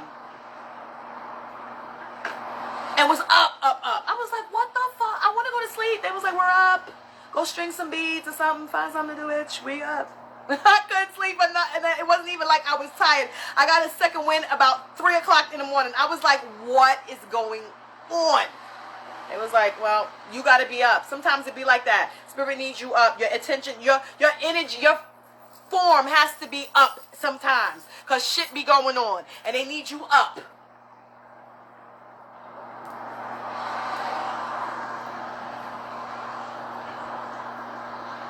Yes, my love. You shouldn't be, listen, y'all, you shouldn't be doing, smoking weed and doing spiritual work, right? After the work is done, go smoke your weed, right? If you're dealing with your natives, you smoke weed because they don't care. They like that shit, right? So that's not a problem. But during work time, you don't want to be mixing. Like, you got to be, you got to retain what you're doing. You got to retain the information, the knowledge, and all of that other kind of stuff. I think I almost astral projected, but I was in a weird position, so I felt like I was pulling away from myself, and I was scared. I used to wake up at 3 a.m. every morning wide awake. Spirit wakes up at 3. You know what I'm saying? That's when it's most active, at 3 a.m. And I say wake up, they don't sleep. That's when they're most active. The world is quiet. There's no traffic. People are inside. The world is calm and it's quiet, and they're able to move a little bit freely in the energy. They're always moving around, but you can hear it clearer at 3 a.m. in the morning because it's quiet. The world is quiet for the most part. Everything's sleep. Things are settled. That is the time where you look at the quarters of the day, right? The spirit operates mine like nighttime. I be trying to come on here and do lives in the daytime. They don't ever let it happen. They like, no, that's not how we work. You got other shit to do in the daytime. I be like, all right. That's not they judge. That's not they vibe. They nighttime people. You know what I'm saying? That's how it happens. You waking up at 3 o'clock in the morning every day. That spirit waking you up because you're not doing enough during the daytime where they're concerned, so it's easier for them to reach you at 3. And if I keep fucking with her sleep enough, she gonna eventually turn around and do the stuff she's supposed to do during the day, because she gonna be tired, and eventually she gonna ask, why can't I sleep? Let's see, to the most sleep around 3 to 4. Yeah. But that's the time they be up, 3 a.m. That's what they talk about. 12 is the witching hour. 12 is not the witching hour. It's 3 and on. That's when the shit starts cracking off. Midnight is when Iku is out. That's when death is out there looking for people to take. That's why they tell us in our traditions, at midnight, get your ass inside. Once midnight pass, after 12:30, you go back outside and play if you want to. But when that clock strikes 12, don't be outside, because that's when Iku go around looking for niggas. And if you don't got this E-Day on to keep you Iku from snatching you, then don't be standing outside nowhere when Iku come around, because she's taking who she taking. Remember back in the Bible, they had to mark the blood on the door of the goat's blood so that death wouldn't take them. This is the same shit. They got the story from us. They lied and changed names, baby. That's why you gotta know the traditional stories of these deities and traditions and the African way of doing things. This is where it all stems from. These are the traditions y'all want to link into. You got to know the origins, the Patakis. Sometimes it wake me up to understand. So if I start to fall asleep at 3:30, 4 a.m. Yeah, you go to sleep you go to sleep whenever you want to go to. I said go outside. If you go to sleep at 3:30 or 4, you go to sleep whenever you want to go to sleep. I'm talking about walking around outside. If they don't want you to go to sleep, they're not going to let you go to sleep. They're going to wake you up. No, just at midnight. At midnight. That's why we don't be on corners. None of that kind of stuff. Yeah. Sun goes down, I go in. What you scared of? You can't live this life scary, right? You can't live this, because your spirit team is not here to scare you. And they know you scary, which is why things will take longer to open up for you, right? Their job is not to put fear in you. Their job is to reawaken the things that have been dormant in you, that you have been taught to fear, that you've been programmed to fear, because once you start fearing it and you embrace it, you empower yourself. I tell people this all the time. The best brujeria that was ever done to our people as a whole was convincing us that our ways were wicked, evil, and we should fear it. That's the best brujeria that's been done to our people over the past 400 whatever years. Convincing us that it's bad, it's wrong, and we should fear it. When in fact, they are the passport to life. This spirit is the pieces of the puzzles that you need to put together to make a complete picture for you. If we were not supposed to have access to it and or see it or commune with it and or allow it to lead us, then we wouldn't be able to see it. We wouldn't be able to talk to them. They wouldn't be able to mount us. They wouldn't be able to do half of the miraculous things that they do with us if it was not supposed to be. But here we are fearing our greatest help, our greatest assistance. This is the greatest thing that we could link with to get us to move. That's the one thing that our oppressor doesn't have access to, which is our spiritual ties, our spiritual link, our spiritual gifts and secrets. That's what they don't have. That's why it's evil, because they couldn't understand it. If you hear people talking the language and you can't understand the language, but they look like they are powerful, I've got to find a way to stop some of this power. Just make them think it's evil. Make them think it's scary. Make them turn away from it. That way they don't have the back eyes to see what's going on. The mystic vision to tell them that what I'm about to give them is I'm selling them a broken bridge out of Brooklyn that they can't get a fucking nothing from. Do you know about the secret elites, those who say they the ones that control the world? I don't know anything about those fake ass people.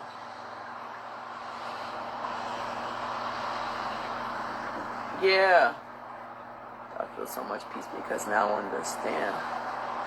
Oh, no, oh, you were told don't be out at night. Then keep your ass. You got a backyard. You better go in that yard.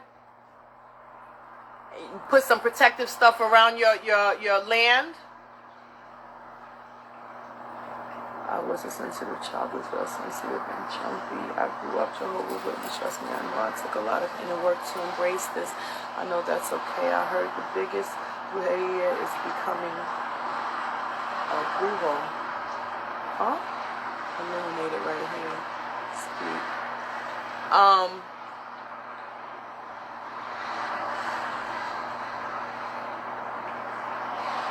But little tip, did you see things as a child?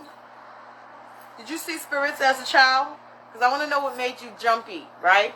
We're not jumpy unless there's something for us to fear. So what is it that you were fearing as a child that made you jumpy? Was it just the friction in the household, the discord in the household that made you, like the energies were just a little bit crazy, so everything kind of started you because it wasn't so harmonious?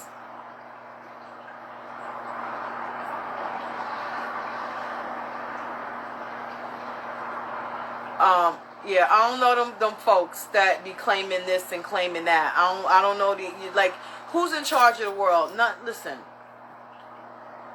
Spiritually, there's nobody that they gonna say I'm up here, I'm doing this, and everybody must. No, just go sit down. You might as well call yourself Jesus. We're not listening to that bullshit either. So we're not listening to you. I hate to hear somebody call myself the prophet of this. Like I'm a prophet of God. God talks to me. God ain't talk to you. I hate hearing that. God does not talk to us.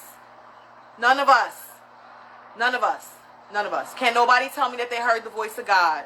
Nobody. What language was that? Stop it. Stop it. Stop it. Stop it. That's not what you hear. You're hearing a spirit guide or an ancestor. That's who you hear. You don't hear the voice of God. Identify who that is and stop calling yourself a prophet and call yourself a spiritualist, which is what you truly are, and find out who's the spirit back there give you these messages to give to the people. It's such a roundabout piece of bullshit. I hate it.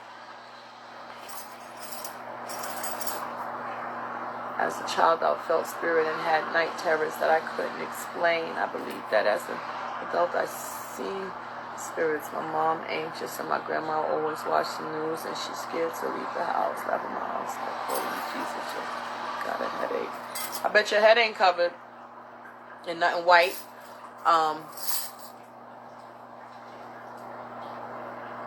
What do you call a night terror? When you say night terror, tell me what that felt like. Tell me what that consisted of.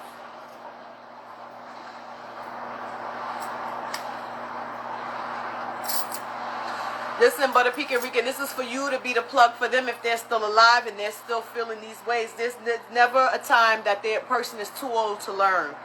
There's never a time that a person is too old to grow, you know. There's never a time that a person is too old to change their thought patterns or something, to change their thought process on something. And so it is imperative that if you are the link, that, because, you know, the children teach the parents, and we are the children sometimes. It takes us to teach the parents. There are a lot of elders that have had issues where spirit is concerned, and they haven't been taught the protective measures. They haven't been taught anything, so there's a lot of fear. Luckily, nowadays, we have, as the children, have been able to venture out and to get the information and the knowledge and do the work to have the protective measures and the grounding and the ancestral elevations and all of these things placed into effect, so now it's safe.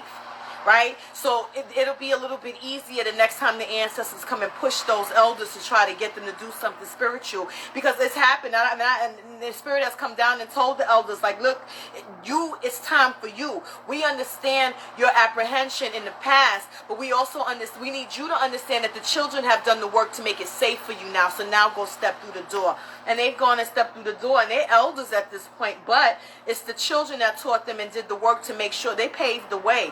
Parents paved the way to a certain extent, but it comes a time for the children when the parents are so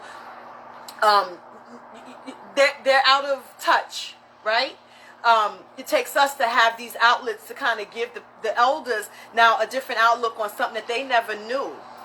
They didn't even have the ability, or they didn't even know where to go to find the information, but now we have it, so we give it to them.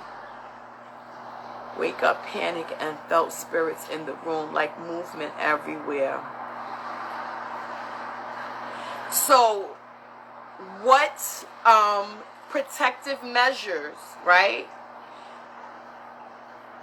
Remember, as a child, you felt that way because you didn't know what was what, and they couldn't explain it to you, and you felt unsafe at that point, right? You're an adult now. We now know that spirit is everywhere. Where you go, your team goes. Your ancestors, your court, whoever's there assigned to work with you. Wherever you walk, they walk.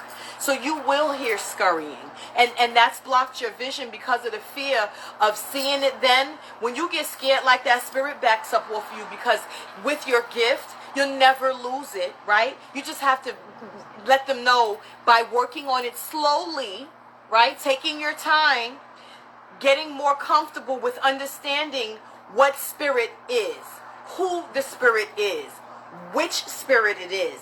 When you can put a face with an energy and you know that you are protected, it doesn't pump fear in you. It pumps intrigue and interest at a certain point until you feel like you're home again, right? Then it starts to feel like a hug, because once the young lady got rid of the fear and the mountain passed and everything, she was like, yo, everything just feels so good to me right now. Like, I can't even explain it. Like, everything, I feel so much better. I told her, I said, it's because you feel whole. Your team of spiritual guides, because, and in her, Madama, is also one of her egun. So it's a double whammy for her. For her, it was, it's a part of her bloodline, but it's a Madama as well. So this particular energy does a double job for her. So the feeling of wholeness is putting together the pieces of your puzzle. So now you can see the picture in its entirety, and there shouldn't be any fear there. That's how you grow. Don't let it cause fear. That's why we keep it with the ancestors. There's pictures, there's people that we actually knew there. Keep it there until the fear is gone, right? When the fear is gone, then you step it up to the next levels of what you're supposed to be doing. But you gotta get rid of that fear, because you gotta know that with you sitting here right now on this phone, I guarantee you there's somebody sitting on your left. You're not by yourself right now. You just can't see them, because they know that them showing themselves to you freaks you out, and they don't want you to freak out. So you will probably get more of your intuition, your messages in dreams, because any other way is going to be scary for you. So if you don't sleep with water underneath your bed or by your bed, I would sleep with a glass of water underneath or by my bed, and I would put a piece of camphor in it. And that is the water's a conduit, right? So that you can have clear dreams, right? And the camphor is a cleansing protective agent that keeps you from negative energies from being able to come into that space and time. That's a protective measure while you sleep, for you to be able to receive clear messages, but to keep the negativity away. I had to learn to understand the signs, the images, the dreams. I know when it's my grandfather, him being connected before. I've been connected before birth without ever meeting him here. Yeah, a lot of us. Listen, my grandfather, my father's father passed before I was even born, and so I've never met him. It didn't stop but I still venerate him. You know, he's on my altar space. And so when the first time I felt his energy, like, because I heard somebody say that your ancestors can't mount you. That's a bold-faced fucking lie. That's a bold-faced lie. 9 times out of 10, if you've known the ancestor in life, then that's not the one that'll mount you or come that close to you where you feel their energy so close that they can speak and all that other kind of stuff. But if it's an ancestor from a few generations back that you've never met, they can absolutely mount you. I've seen it a million times. My grandfather came so close to me one time, and I was speaking. He was speaking through me, and I had to sit there for a second and ask, because I felt part of something that was an ailment that he had that I didn't know he had, but I had to go afterwards, and I was sitting in front of my ancestors' altar, and I was talking to somebody. I don't even know who I was talking to, but I had just finished talking to them, and I was still sitting there, and I was giving a message to somebody, and my ancestors decided to answer the question, right? Afterwards, for me to have clarity, I knew it was one of my ancestors, because my ancestors' energy comes a particular kind of way. Not only that, I'm sitting directly in front of them, right? For me, when I get particular energies, they'll kind of, the energy will do something like to let me know the direction. It's so, I can't even, because it's not a person doing this, but for some reason, it takes my attention and it pulls to let me know what direction it's coming from, because that's how my house is set up. I got these here, I got these here, I have these here, I have these, right? It kind of pulls me to let me know. It's kind of like a shot of, it's coming from over here, so it's like a, I can't explain it, but that's how mine work. So communicating with them, finding out their stories. A lot of times if they had breathing issues or died of heart issues, or they had lung issues, or asthma, or smoked a lot, you start to feel something. And it's not a pain. Don't get it twisted. You don't hurt. I have a lady that comes down, and when she comes down, you think that I am going into respiratory something, because my breathing gets so ridiculous. You're like, find oxygen for her. I can breathe fine. You don't think I could breathe fine. Somebody else, the first time somebody else said, they got scared. They was like, oh my God, get her. And I'm like, no, I'm okay. This is her. This is something, this is how I know it's her. She lets me feel it. So, but I got to talk through it, because if I don't, you'll think I'm over here fucking having some type of asphyxiation, and it's not that. That's just her energy. She had something with here. So that's how I feel it. So she talks like that when she's talking to me. As soon as she leaves, I'm talking regular again. Nothing hurts. It sounds like I'm struggling to breathe. I'm not. That's her. So you just got to pay attention to those types of things. And if you know their stories, then you know, all right, I know she had emphysema, so she always talked. So when I start, I know it's got to be auntie. You know what I'm saying? It's crazy you said that, because I always wonder if ancestors come out. And yes, they can. They can also reincarnate into your children. You know what I'm saying? I did a reading with a girl a couple of weeks ago, and every time prior to her I asked that question, the ancestors would be like, no. Everybody else's answer was no. She, I think, is the first person that asked me, is my grandfather or my great-grandfather reincarnated into my child? And that motherfucker came up yes. I was like, holy shit, this is the first time I ever got a yes when doing this type of, asking this question to the ancestors. I've never seen it before. So it happens. It absolutely happens. Don't think that it don't. Yes, they can mount you. Normally, it's not the ones that you know. It's usually a generation or two back that you've never met that will come that close to mount you or something like that. I have a particular relative, the great-grandmother mounts her. We never met her. She died years before any of the grandchildren were born. Does that stop her? Absolutely. Nope. She's gang. That's my one. Did she did it to anybody else? No. She picked the one that she wanted to mount. That's the one she walks with. That's the one she's closest to. That's her homie right there. You know what I'm saying? Do you reincarnate in the same bloodline always? No. Because you got to remember, you got multiple bloodlines. How many bloodlines you got? It takes a mother and a father. So while you have to think of the vastness of your bloodline. Which side of the bloodline? You know what I mean? You can reincarnate. Like, let me tell you something. You think that these people that live horrible, disgusting, ridiculous lives come back in the same bloodline? No, they come back as these chickens that we whip their asses during these services. Depends on your walk. It really depends on your line, how you come. For the most part, people that come from specific bloodline lineages, yes, they reincarnate within their same lineage at somewhere, you know.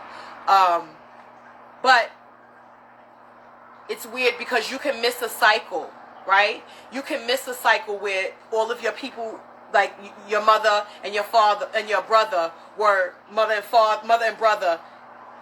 and child, in this lifetime, and you weren't part of that lifetime. You stood out of that one, right? But then another generation comes in, and the mother was there, the brother wasn't there, but you were the mother's mother in that lifetime. I've seen that happen a bunch of times. So 9 times out of 10, normally, yes, you come back into somewhere into your own bloodline, unless you were just such a fucking asshole, such a shit dirt. Like, you gotta be such a bad, horrible spirit for them to say, we're gonna stick your ass this time in this chicken and let them beat your ass because we sick of you.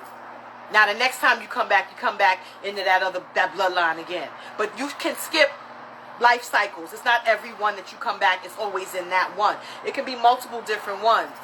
Because you're not always a female. You know what I'm saying? You can come back as a female. You can come back as a male. I've been male in plenty of my lifetimes. You know what I'm saying? I've been female in past lifetimes.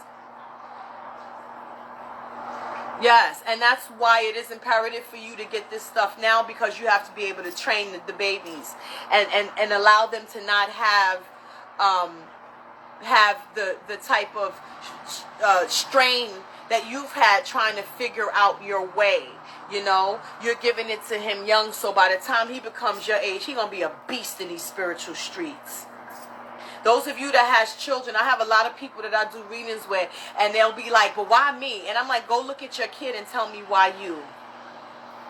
Because all of them that ask that question, their children have a spiritual gift. And the you is because you are born in the age of the Aquarius, where this spiritual thing is awakening. And so it takes you to be able to jump on the bandwagon and the energy of stopping the disconnect with spirit that we have been experiencing for way too many generations. And so if we can get you now, that means that we got the baby young, and you've just broken a generational curse. Merely by honoring that baby's gifts. My nephew, when I look at him, I feel like I met him before, and he might have been my child in a past life. It is possible. My mother was my child in a past life. She can't say. She'd be like, yo, you swear you my mother? I'd be like, I don't care. I was in another life. She'd be like, bitch, not in this life. I'd be like, whatever. But am I right, though? That's all I be wanting to know. Am I right? If I'm right, then we go to high five and we out. You know what I'm saying? It's absolutely possible. Listen, I always tell people that there is a get you got you with spirit. I have seen so many of the craziest things happen in spirit and come up in these divinations and stuff. And because my godfather's a Babalao, right? So I be in the room taking the notes and stuff when they doing these E5 divinations. And I be seeing shit. I be like, yo, this is crazy. Right? Because I'm sitting there and I see so many different people. I see so many different things that you would think that I'm blessed to be able to be at the foot of these elders to get this knowledge and this information. And when I say that there's nothing like being taught by spirit, it is amazing because everybody has so many different things. And everybody, there's some stuff be the same, but it be so many different things that you're like, oh my God, I would have never thought about that. Or, oh my God, I can't believe that. Or, oh my God, that's amazing. Like, spirit is so profound that you can't put them in a box and think this is just what it is. That the spirit break that box every time. They're not with it. They're not with the box. Don't box me in at all. You can't box me in. How about that? So I want you guys to take care of that fear. Address the parts of you that you're fearful of. Address the parts of dealing with spirit that you're scared of. If you know that you're dealing with light, you're doing things that are good. You're doing stuff with your ancestors. You're making spiritual baths. You're planting herbs. You're growing plants in your house. You're cleaning your kids. You're reading tarot cards. You're looking for guidance. You're becoming the best version of yourself. People think that you don't have to change. Character matters. The place you do things, you shouldn't ever do something for love. You should do everything from love. That's how you get back the best parts of everything that you put out. I don't do anything for love. I do it from love. That means that my intention is from a place of love. I want you guys to be self-sufficient. I want you guys to be able to grow spiritually. I want you guys to be the best witches and brujos and all that other kind of shit that y'all supposed to be. I want you guys to be strapped up shorty in this spiritual walk. I want you guys to not be taken advantage of. This is all things that I want you to have from a place of love. If I was doing this for a place of money, then I would be sitting here charging y'all for all this information that I'm giving. I don't charge for the information that I give. I charge for straight up readings. If I'm reading you, that's a different ball game. But like this, I think this is stuff that you're supposed to have because it helps you in your walk. And so with that, I'm honoring my contract and my obligation to help society. What society? My society. My people that need this, that don't have this, that don't have access to this, or who were shunned away from this, to let them know being mounted by spirit don't hurt. You're not stuck in a dark space or a dark hole or a dark place. You're not. They don't do nothing that is to fear for you to fear. Now, if you feel scared, like genuinely scared, there's a problem, and we need to identify what is it that's causing you fear, right? They always say pay attention to your gut. Well, your gut can trick you sometimes depending on what's going on with you. Because you can be nervous about some stuff, but you're not scared, right? When I go to ride roller coasters and my dumb ass will go on the biggest, craziest, stupid roller coaster, I'm scared shitless. My stomach is churning, but my dumb ass is still on the line walking up the stairs because I want to do this. I want to know what it's like to ride this ride. That's a different fear from being scared. You know what I'm saying? That's, you know, you walking into this shit. You know your dumb ass is getting up there. You know that first drop on this roller coaster is going to make your fucking wig snap back. You know what I'm saying? But you get on that line every time you go to the amusement park, don't you, dumbass? Yes. That's not the same kind of fear. So we don't want to be scared of our gifts. We don't want to be scared of what is coming to offer us enlightenment, offer us connection, offer us stability, and offer us a cliff notes to this thing we call life. I feel like I'm the chosen one in my family to teach this path, but when I try to, they look at me like I'm crazy because they're Christian. So you listen, you're always crazy until they see the results of your actions. So you don't say nothing. And you show them by your results. When you start to grow and flourish, and because, listen, Christianity and church doesn't take care of the problems. You leave out of there with the same problems you walked in there with. They tell you bring it up to the pulpit. You go to the pulpit, you cry, you call yourself releasing it, you leave out of there. Nobody gave you a solution on how to fix what you ailing. At all. I bet you'll learn a solution on how to fix what you're ailing because Spirit is going to tell you how to do it. Spirit ain't going to tell them because they in the church waiting on Jesus and Jesus ain't coming because it ain't no back because the nigga, he was never here in the first place. He is an idea that was created in order to control your minds, to control your praise, to give you something to change from what you were used to venerating. Now I got to put a face on something to show you what to venerate now so that I can control you into thinking this is what you're supposed to be doing or you're going to burn in hell.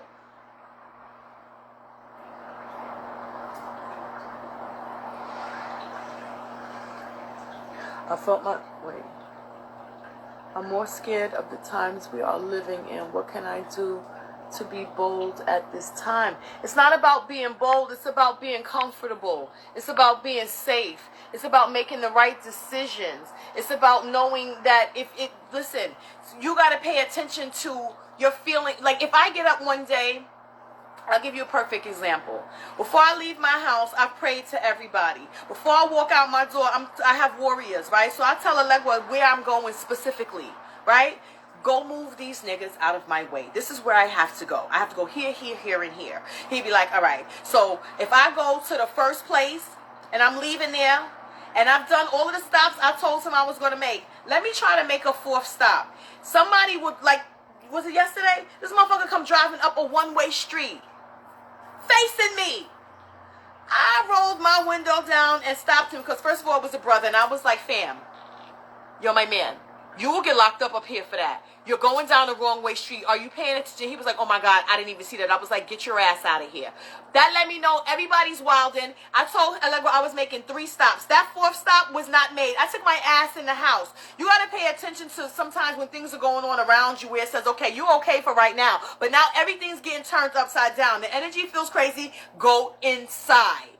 Right? Go inside.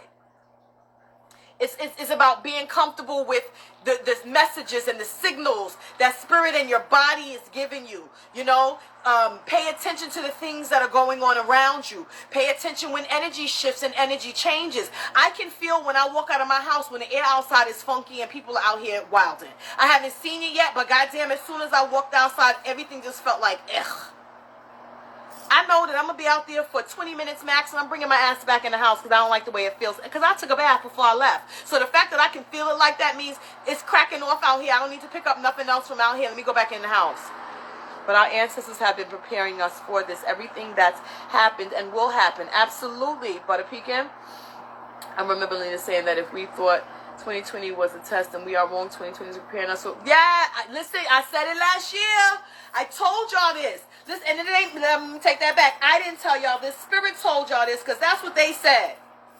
And they was like, this is the year. Y'all better get it together. And I was like, listen, I have a lot of younger people in my family, and they want to still be out there in the streets doing street shit. And Spirit be like, yo, you can still do some street shit, but not all street shit. You better find a balance. And if you're going to be out there in these streets, you better make sure that anytime there's a service, you're there. Anytime you're supposed to be doing something for Spirit, you better be there. Like, there's a balance to what you all have to say. I said it all last year. I'm trying to tell y'all. When I speak, y'all think it'll just be like my thoughts. I don't be thinking half of this shit. Spirit be in my head giving me a script, and I just be on here like, I gotta watch these lives back to see what I told you, because I be getting messages out of my own lives. Ain't that a bitch? That's a good thing. That means that it was working and they was talking. Thank you for that, because I'm tired of telling them they need spiritual baths and protecting, and they don't listen. No, let them rock. You can lead a horse to water, but you can't make him drink. And if the horse don't want to go to that water, you'll be dragging on that horse's straps, and that horse ain't moving like a stubborn donkey. You leave him there. Let them take all of that. It doesn't matter, because remember, the more work you do with the ancestors, the more elevation you give them. It's only a matter of time before they're strong enough to go over there and start fucking with the family. I send my ancestors to mess with other family members all the time. I tell y'all that all the time. It always works. I don't care who it is. My mother, my grandmother, my father. Everybody gets it. Everybody gets it.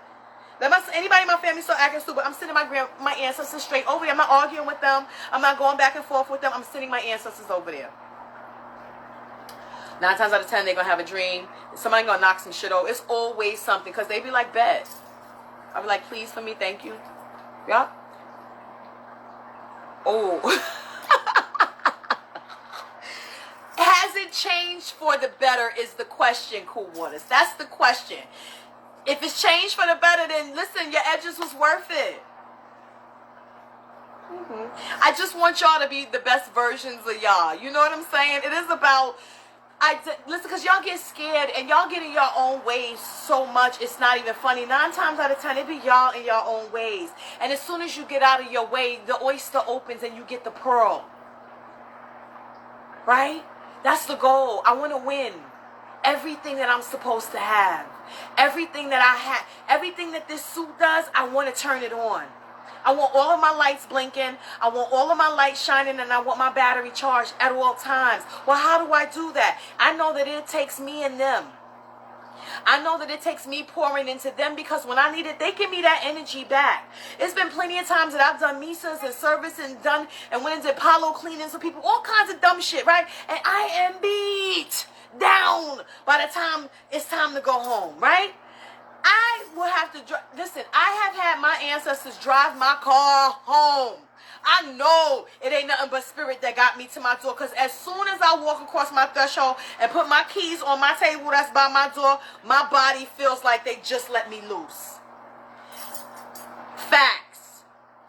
They understand that what I am giving up, what I am giving in order for me to do the work that I do. So they make sure that I have them to hold me up in the times that I've given my all. They like, we got you, baby. We're going to get you home. Don't you worry about it. And in those times, I don't know how it'll take me an hour and 45 minutes to get somewhere, but goddamn it, it'll take me 30 minutes to get home. I'd be like, I don't know what y'all just did, but keep doing this type of shit.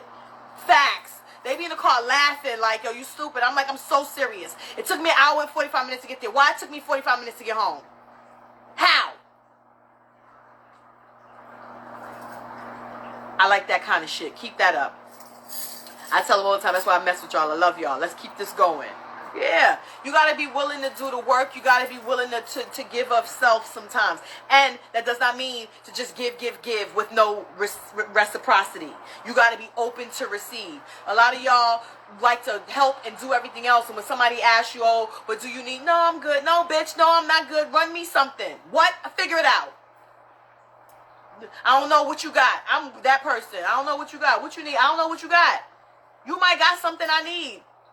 Our people worked off of a barter system for decades. Y'all don't know that? Yes, barter system is how a lot of our people survive. So Spirit understands a good barter system. I'm down with a barter system. As long as I get something back from what I'm giving, we good money. 9 times out of 10, I just need you to grow. I need your energy to lift. I need you to elevate. I need you to learn, and I need you to be one of those spiritual warriors, because we need every one of y'all. So I'm trying to empower y'all so that we, as a whole, as a people, are a full-on spiritual force. That the outside world, somebody asked me, I apologize, asked me about dealing with the outside world. You got to clean yourself constantly. You can't let the programming that's going on the television and what's going on in the world have you so boggled that you are just out of sorts. Lynchings and killings been going on for hundreds of years. This ain't no new shit. The only thing is now that it's being televised. We got better cell phones and recording devices now that we are able to see it. It ain't changing nothing. It's just the fact that we're seeing it more because people are posting it more. That's it. This is the way the world has always been since they touched down and went and started snatching soil that didn't belong to their asses. Period. So how do you deal with it? That don't got nothing to do with you. That's not your fight. What's your fight? Go and be as strong as you can spiritually. Protect yours. To protect yourself, to protect your young, to protect your family. To know where not to go. To know where to go. Your job is to offer an elevated type of energy so that the energy as a whole is raised on a grand scale. That's what your job is. Your job is not to, and if you're getting overwhelmed like that, get off the internet. Turn off the, I don't watch the news. I don't give a fuck about their news. You show me what you want me to see. There's always a nigga hanging from the tree in the south. If there's no camera out there, that don't mean, like I said, if a tree fall in the woods, can you hear it? If you were there, yeah. If there's a nigga hanging in the woods, can you see it? If you there, yeah.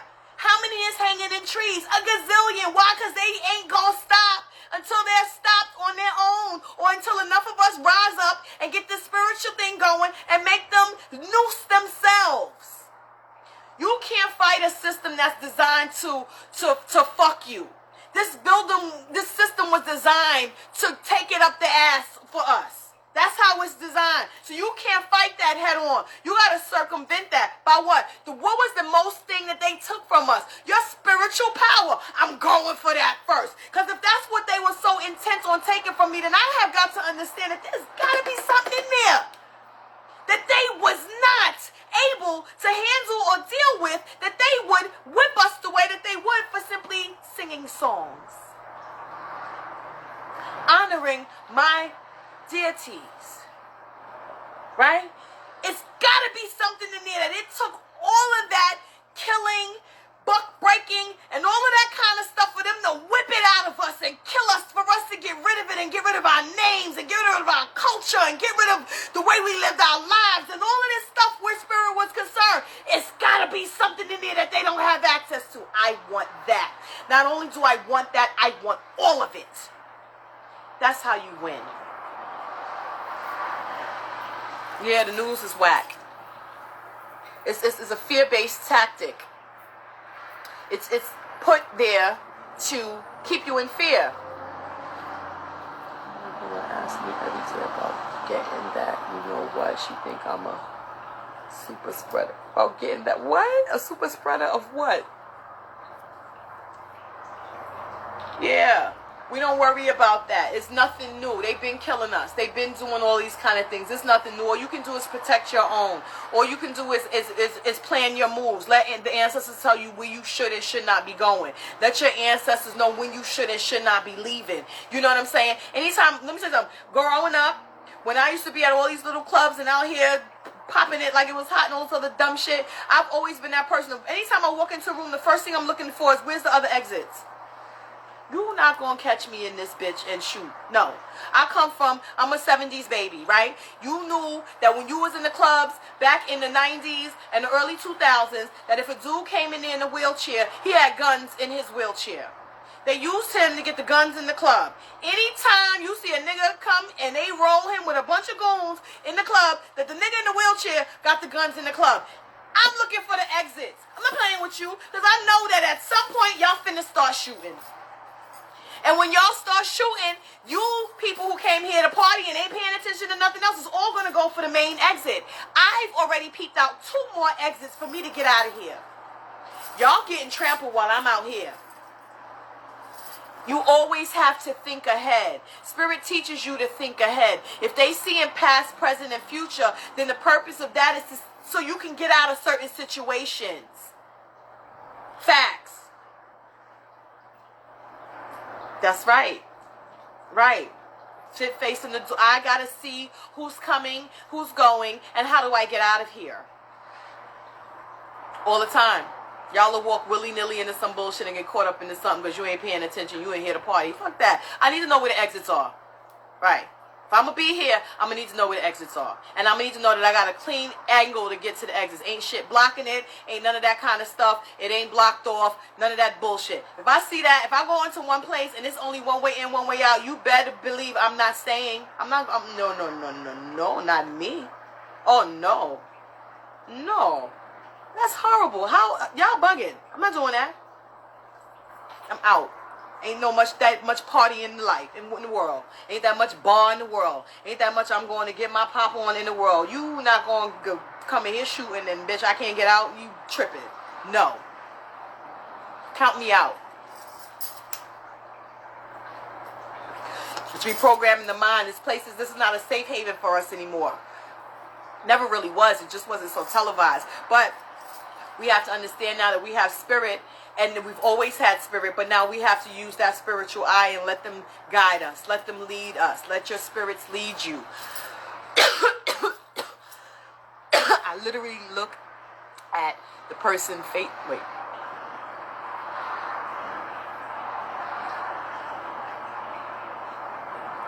I literally look at the person facing the door and say, now, if you sit there, you are in charge of letting me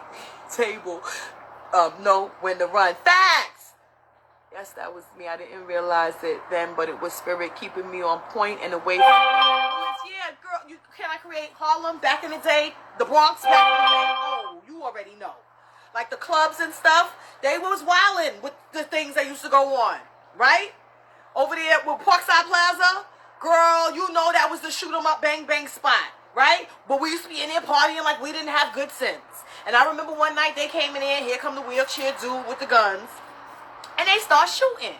So Parkside Plaza, they would lock the doors, the other exit of doors, but they had a couple of different exits. But where they were shooting at, it had got so crazy that the people had spanned out. Now, I had already peeped out where the doors was, and they also had windows that you can stand up in, but they were full-on windows, so you can kind of like stand up in it, and it's like a cubby, you know, so like you stand in it, and there's all this room.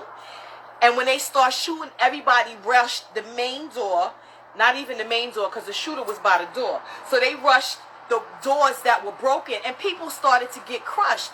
And my sister was with me, so they had her crushing her on the wall. Let me tell you something. As retarded as I am, even then, like I'm like 20 at the time. No, I'm not even legal enough to be in a club. I ain't had no business in there. 20, maybe 19 at the time. I'm fighting. I'm punching people in the face.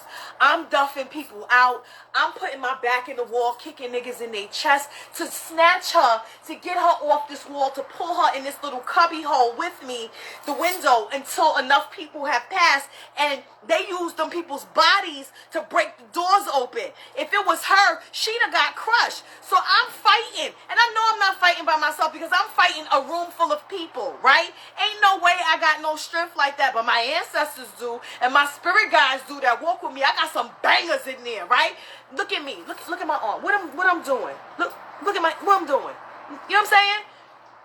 I'm going hamburgers and french fries on these niggas, right? I'm going in, and I'm knocking niggas the fuck out, right? Until I get her. When I got her and dragged her in there, she couldn't breathe. They were crushing her chest. Once they broke that door, these niggas needed oxygen. The ambulance was out there picking people up off the floor, all kinds of shit. Not us. Not us. We climbed over all them people and walked the fuck right out of that place. Tears in our eyes, crying and shit, going home. Now we can't even tell my mother because we ain't supposed to be there. I am not 21 yet. I'm not supposed to even be in this club. They let me in. Not the first time. What was the Harlem basketball game when Puffy and them had this City College? My dumb ass in the staircase where they're crushing people. The stairs, it was so stupid at the point when that last staircase going down where the doors were closed to the gym. When I got to this top of those stairs, my boyfriend at the time, he was 6'4". Thank God for him, right? And he was behind me. The crowd, when they broke the front doors and started to rush the staircase, when my feet came off the steps and I'm no longer foot planted, I'm being carried by the crowd and I'm going downstairs. Now I can see down the stairs, the people are starting to get crushed. Yo, he grabbed me from the back of my coat and just snatched me up out of that. And we ran out, we fought our way out of that staircase. All them people died. By the time we watched the news and saw what had happened, we were right there. They were carrying me down these stairs. I am always placed in a position with somebody to save me if I can't save myself, right? Always. There's always somebody that's being thrown in the middle of something to stop something for me to get enough time to get myself out of somewhere. This is me when I'm young, right? You think I'm still putting myself in those positions now? Absolutely not. I'm checking before I go places. I'm testing in with spirit. I got all type of protective measures to let me know that if I get cracked here, I was there. I was there in the staircase. It was the craziest thing. And it like those types of situations make me sit back and look at my life like, y'all really just snatched me out of a lot of shit. Y'all just saved me from a lot of shit where a lot of people didn't make it out of there. You know what I'm saying? A lot of people died that day. And I was sitting on the train crying like, yo, this shit is crazy. Like, I cannot believe this is a simple basketball game for charity, and this is how it turns out. My people have always, y'all got to look at your lives and see the different times of your life that y'all been pulled out of stuff, and give honor to your ancestors and your spirit guides that have pulled you out of these situations and stuff, because a lot of people didn't make it out. But because they spared my life, I know that I have nothing to do but to honor my path and my trajectory and do the things that I'm supposed to do, because you spared me for a reason. You spared me for something. And so when I look at my life, I'm like, I get it now, you know? The hindsight is 20/20. And it is a blessing to be the age that, because I'm 45 years old, I'll be 46 this year. You know what I'm saying? It's a blessing to be this age and to see the things that I've seen and experience the things that I've experienced and put in the situations that I've been put in and to come out unscathed. That is nothing but the blessings of my ancestors. That is nothing but them holding me down and say, bitch, you got work here to do and we need you to do it. And we're going to make sure that you do it. But stop making stupid fucking decisions because we over you. Facts. You're dumb. Stop stupid. And I was like, okay, I'll stop being stupid.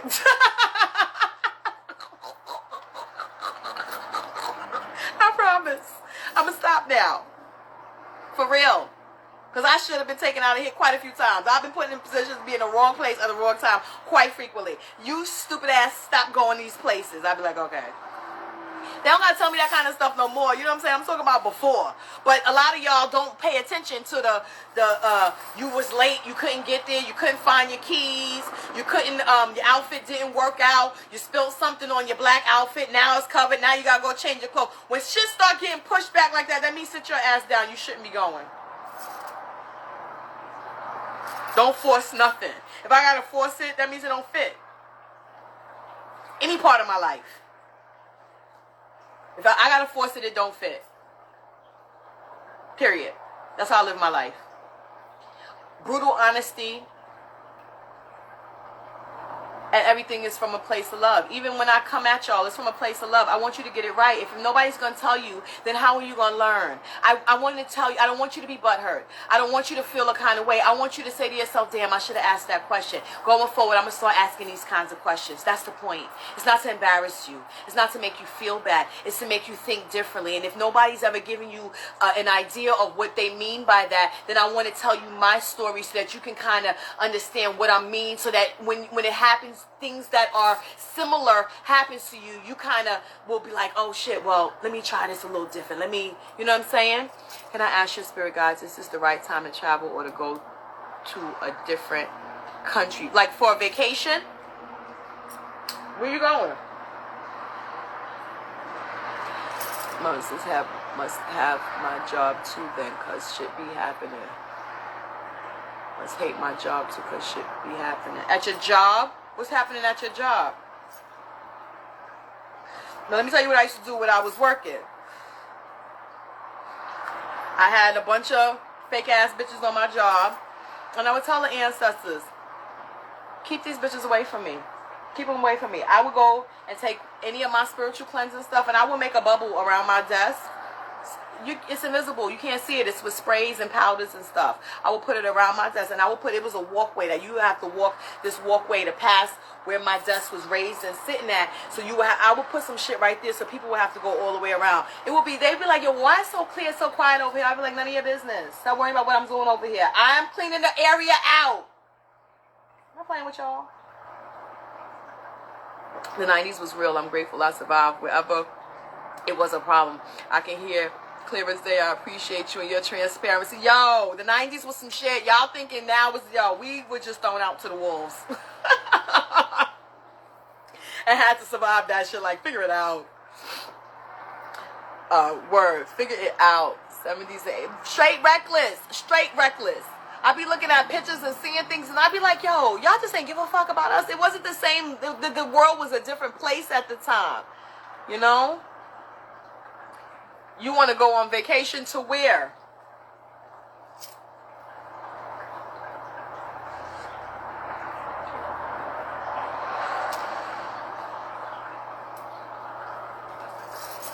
My yaya has really been putting in a lot of work for our Ile, and I wanted to know, as a godmother, how do you like to be shown appreciation? I want to plan something really nice for her.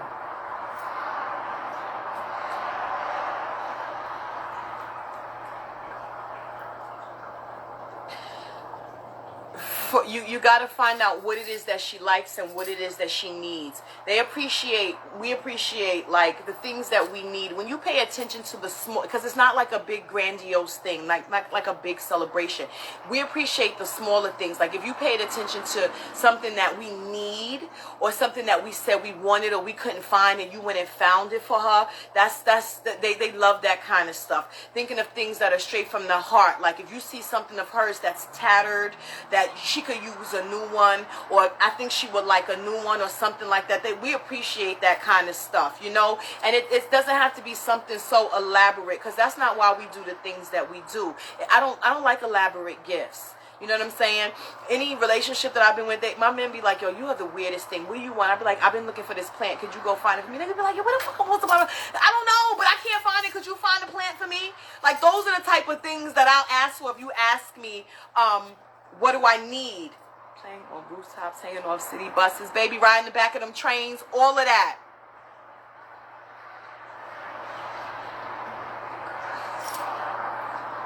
I'm quiet and my co-workers talk shit about me, and I was wondering why I'm attracting such negativity on the job.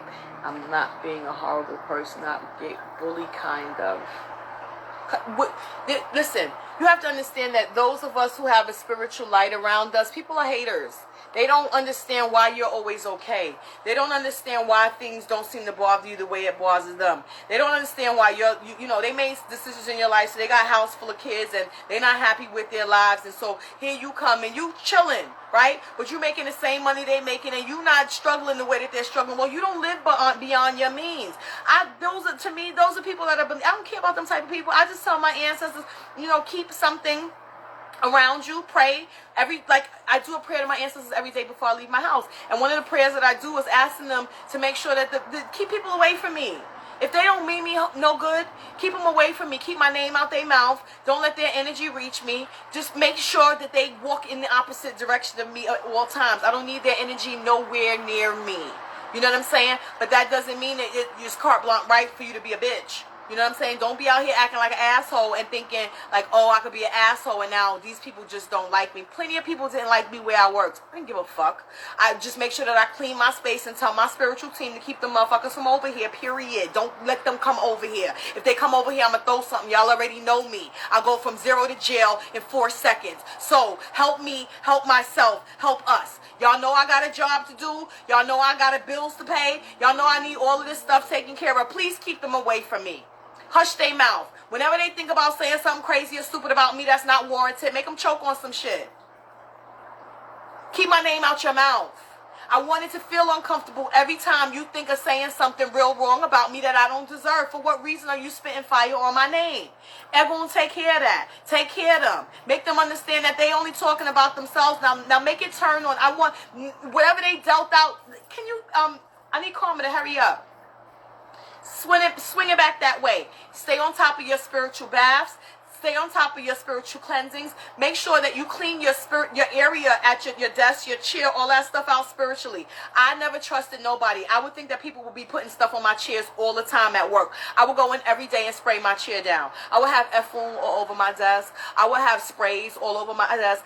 They will usually come to me. Let somebody be feeling something spiritual at work, and now all of a sudden nobody cares that they call me Miss Blanca, right? Somebody go get Miss Blanca. Somebody go get Miss Blanca. I'm like, what do y'all want? They like, she can't breathe. I'm like, 911? She's like, no. She told me to come get you and grab your bag. I'm like, bitch, what do you know about what I got in my bag? She's like, bitch, I've been watching you. I know you got some shit in your bag. Come over here, bitch. I can't breathe. It was something spiritual, right? So I took the stuff that's in the bag. I get the stuff that I need. I always keep a spirit bag with me, right? To clean and wipe the stuff off her back. And when you're taking energy off of somebody, the same way that you get the bubbles in the glass, when you clean it off with your hand and you put it on the glass, the bubbles will go into that glass, which is the negative energy for those of us who do hand healing. You don't be just out here doing this if you don't not supposed to be doing this because you're picking up stuff. If this is not in your trajectory and you haven't been trained and taught, this is not for you to do. I'm talking about me. So go clean up or whatever. The office knows I'm the office witch. You know what I'm saying? They already know. Leave her the fuck alone. She crazy, right? Not only is she crazy, she tell you your business and ain't nobody ask her. And they used to tell me like, yo, I hate coming to talk to you. I come and say hi, end up telling you all my business. I'd be like, I didn't ask you, and no, do I really want to hear it? So you can go away. You can wave at me from a distance. You know what I'm saying? Like, we ain't got to do all that. Don't let these people's energy affect you. If you can not worry about because you need your job and you need your paycheck, right? Nobody can take me off of what's right for me. Nobody can get me out of sorts so that I'm putting myself in a situation where I can no longer provide for my needs by simple words of angry, bitter, hurt, broke people. Period. Fuck them. Fuck them. You vibrate higher. Eventually, they're going to be so downtrodden with their own lives, they'll find somebody else to talk about. But they don't be having nobody, don't like picking on you. Nah, go talk to your ancestors. Give them names. This person, this. I want first and last names. Go talk to them. Tell them their names. And go tell them what they said. And go tell them what they did. And go tell them to handle it as they see fit. And walk the fuck off. That's what you do.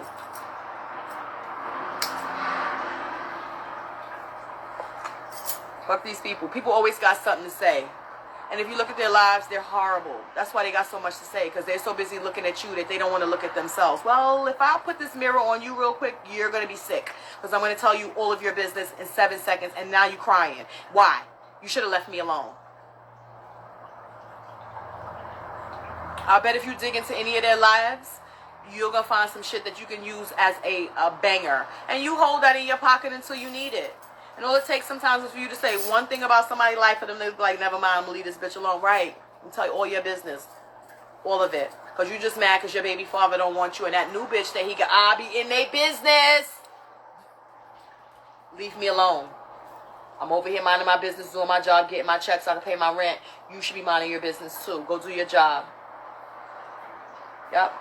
And if you can get, like, if you don't have to sit around them, if you can get moved so that your desk is not the same area, hopefully if that's the largest type area that you work in, that you don't have to be right there underneath them, then ask to be moved. You know what I'm saying? I've done that before.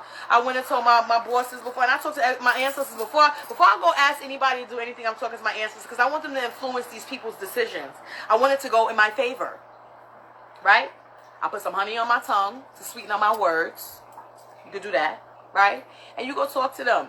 And ahead of time, you tell your ancestors, I need Joe Johnson to move my shit. I'm sick of these people. You know what's going on over there. If I tell him, he can move me. So if I'm going to tell him, I need him to move me. Tell your ancestors. Give it a day. Go over there. Talk to Joe. Joe, I need you to move my desk. And if it comes to the point of like the, you know, some of these people, these bosses, like, oh, you're supposed to be able to learn how to work with X, Y, and Z. Well, tell them that the vent over the desk is blowing too hard on you and you keep getting sick and you don't want to sit underneath that vent no more. Can they put you someplace else? You find a way. You know what I'm saying? Every time, it doesn't always have to be that you're telling them everything that's going on, like, oh, they talking about me, oh, they doing this. Figure out a way, like the sun is reflecting off of the screen that's on that side and it's messing with my eyes and I can't see my computer screen. So can I sit someplace else? That type of stuff, you know? And get yourself out. If it's a closed quarters, remove yourself from that area. You know what I mean? I've done that but plenty of times when I worked in different places. Don't put me by these bitches. Put me in a corner by myself so I can see everything that's coming and going. And the only reason why you're coming back here is to talk to me. And if I haven't invited you, don't come up this goddamn way. There's nobody else in this corner but me. Get out of here.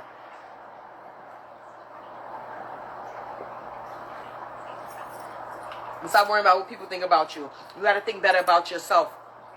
Their lives are shit. You know it. You know these people ain't nowhere doing anything so grandiose or so spectacular that they have the gall to be picking on you.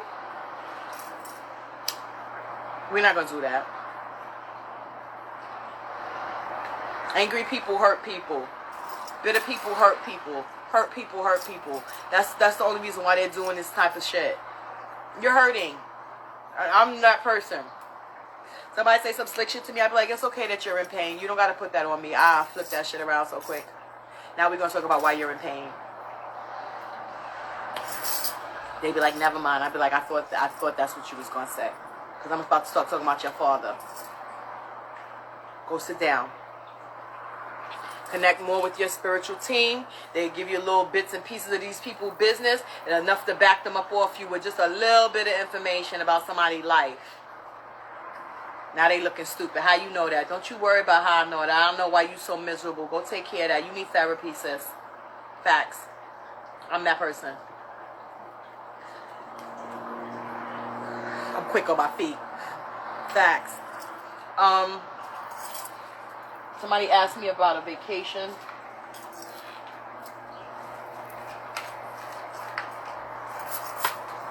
I'm gonna have to flip it.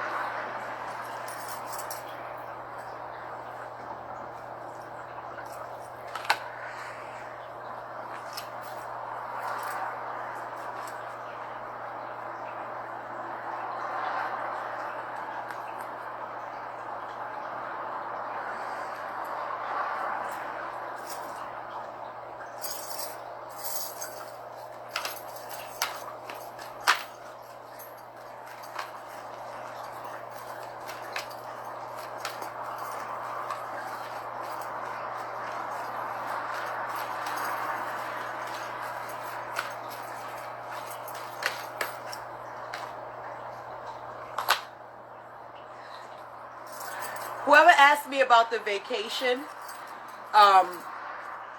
you've got to plan the right time. Set out all of your intentions and let your ancestors know what you're planning out, because it says this is a time of renewal for you. So it is a good chance for you to get away. And if you're going to use this time as a refreshing and a renewal time for you, then yes, it is a good time. I got the renewal. It's time for renewal, right? And for you to get out there and get some of your spark back. It's fine. You know, you should be fine as long as you're checking out where you're going.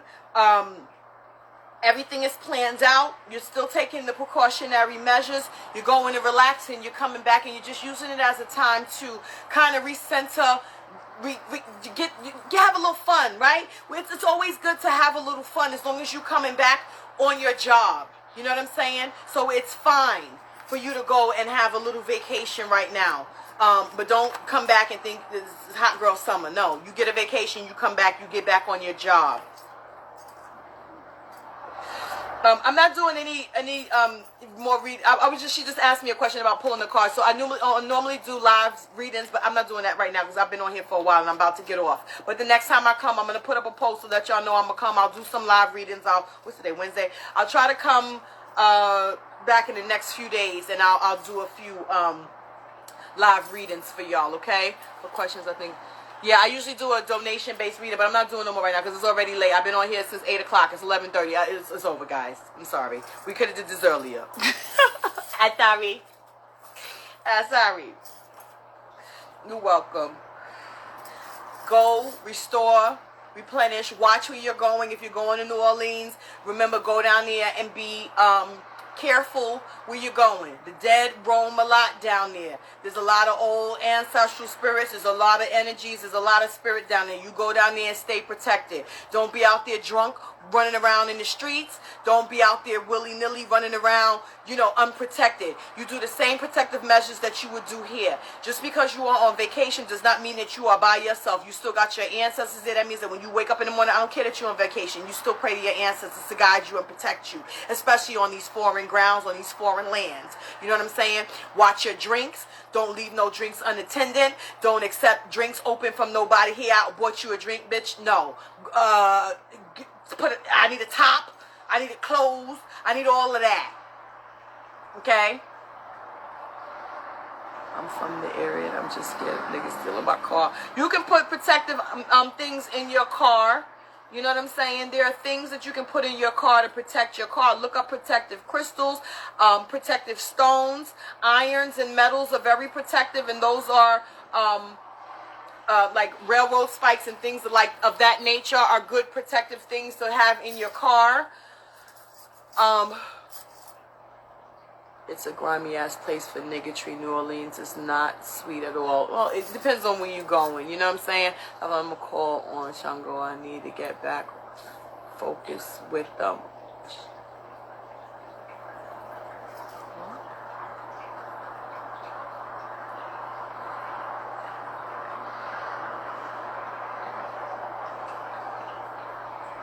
Yeah. What do you mean you're gonna call on Shango? Do you have Elegua? Because in order to call on Shango's energy, Elegua is the mouthpiece. He's the go-between. He's the switchboard for you to get to the rest of the Orisha. So if you have no relationship with Elegua, and you haven't had a divination or anything that says that Shango walks with you, then he doesn't pay attention to these requests. He doesn't know you. There's a song in Palo that we sing is if you don't know me, then don't call my name. This all spirits are the same way where that's concerned. If you don't know me, don't call my name, right? There's certain energies that you can look to ask for assistance and help, and they're overall protective energies. Like, for instance, Saint Michael, his angelic force. His job was to protect humanity in the whole. So, and then, but keep in mind that in certain scenarios and certain traditions, they do affiliate Saint Michael's energy with Shango's energy. The colors of red and white, there's a lot of similarities in some of the aspects. They are not the same. It's not the same tierra. It's not the same level of spirit. It's not the same anything. It's not the same. Similar does not mean the same. So if you need some strength and you need some push, then I would suggest you, and you don't have a legua, and you don't have a relationship with the Orisha, and they have not come to call to you, then you can use St. Michael's energy and ask him to do the things that you're asking for Shango to help you with. You also can go to your ancestors and ask for the male energies of your ancestral line to help you with some of that strength. But you should be asking the women too, because back in the day, the women was stronger than the men. Let's just keep it real. They had 15 and 16 kids in one fucking house. Like, who births that many children? Nobody but them old ladies. Y'all are wild. They was wilding back then. Strong as hell. Call on those energies before you start reaching for Orisha, because if they haven't called to you, then you calling to them, they don't recognize that. You're wasting your time and your money, babe. When you first started your spiritual journey, did you lose a lot of people around you stepping into this path and them not understanding? Not so much of them not understanding, just but because they were dusty and they had no place in my life. And because I was supposed to be a healer and a helper, I was giving my healing and helping to the wrong people.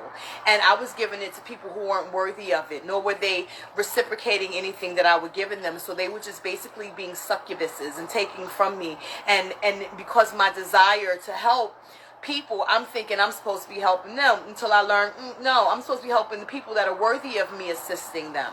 I didn't lose people because of my path. No, I've always been this type of strong-minded, outspoken person. So, and I've always been, like, I've spoken to spirit since I was 2 years old. So I've always spoke with spirit speaking through me, but me just not particularly knowing it all the time. And so it wasn't new for any of my friends or my family when I went into heavier into spirituality.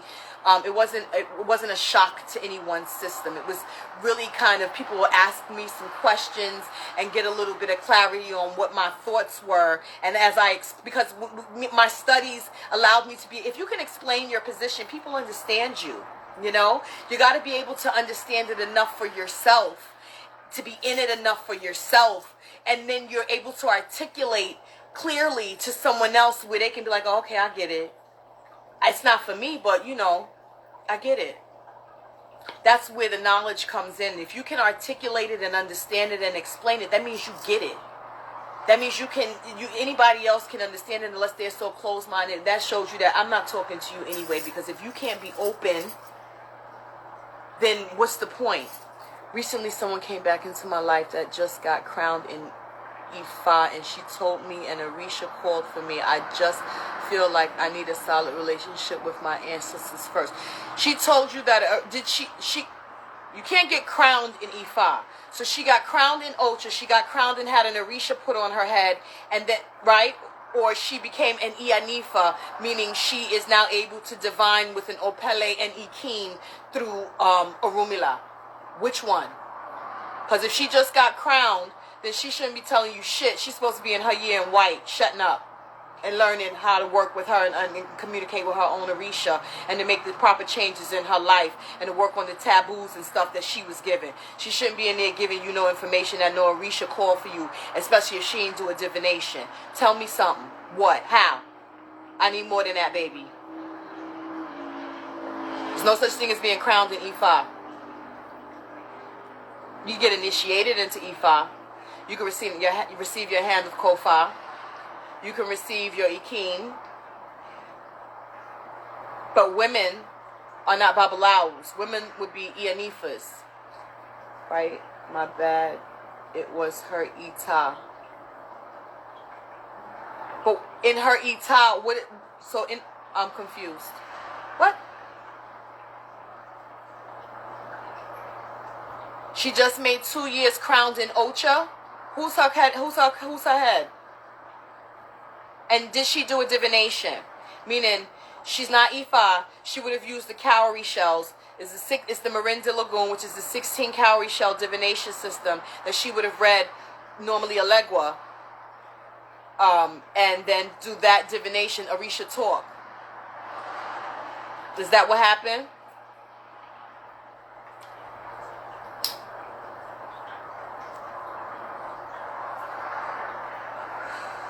Nope, I know you don't know, baby.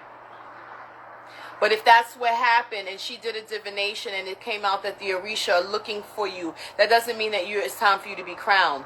I asked you before, baby, if you had somebody in your line that worked with the Orisha, because your path don't come up in nobody else's Ita. Her Ita is straight up for her. Your information don't come up in nobody else's Ita. So she would have had to read you with the Marin de Lagoon in order to find out what Orisha is looking for you, whatever the Orisha have to tell you, a divination through her Ocha. Her Ita is the information that she gets strictly from her Orisha after she's had those ceremonies done. Nobody else comes up in that information except for if she got kids or her family members. You are a stranger that you haven't seen in I don't know how many years. Your information or you are not coming up in her Ita. That's bullshit. Tell me how. They said you got a friend that Orisha's looking for? Stop. What's with a mounted Orisha in a temple in that topic? What's with a mount? No, not that I know of. I'm going to DM. Okay, baby. What's with a mounted Orisha in a tambien? In a tambor?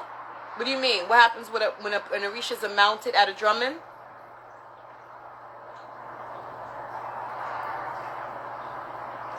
I don't understand the question, baby. And can I create? I told you before that it looked like there was, that's your trajectory. But when they say, regardless, if they say that there's an Orisha that's looking for you, right? That means that it's time for you to learn more about them. That doesn't mean you have to go here, do this, or do that. Go get a book and start learning about who are the Orisha. What do they encompass? What like I said earlier, said the book. You get the book, you start reading about Orisha as a force of nature. You find out what it is that they govern. You find out their background stories. It's time for you to start learning about them. Not being initiated into, not joining a house, not any of that kind of stuff. You have to make sure that as you're reading this stuff, it's got to resonate with you. But you feel too all over the place now, which is why you got to start slow. And you need a divination done if you want to find out, if you care to know who has who's walking with you, if any of them are calling to you, any of that kind of stuff. Tambor that picks up a person and carry them to the Tambor that picks up a person and carried them to the throne. Oh, if you have been told that you are supposed to make Ocha, if you have been told that that is your trajectory, if you are at a Tambor and that Orisha comes down, they'll take you to that throne. Yes, they will. And they'll give you a certain amount of time that you have to make Ocha by. Normally, when it's done like that, it's something to save your life, or it's because you've been avoiding it for a time frame and they're sick of you. And that's where you have to be. That's where you're supposed to go. They do that. Let me tell you else what happens with that. Let me tell you why they don't like doing that. Because if you don't have the money and Orisha has demanded that this is done within a certain time frame, and your godparent is the one that brought you into that Tambor, they're supposed to pay for your Ocha. Ha! They're supposed to pay for your Ocha. They stand for you in those Tambors, which is why if you don't have a godparent, you really shouldn't be at those type of drummings and stuff. Because if Orisha comes down and they tell you have to do certain types of things under normal circumstances, what happens is whoever's in charge will ask, who's this person's godparent? And that godparent got to step forward. And once that godparent steps forward and they say, this person got to make Ocha by this date, and you ain't got that money, your godparent's supposed to pay for your Ocha.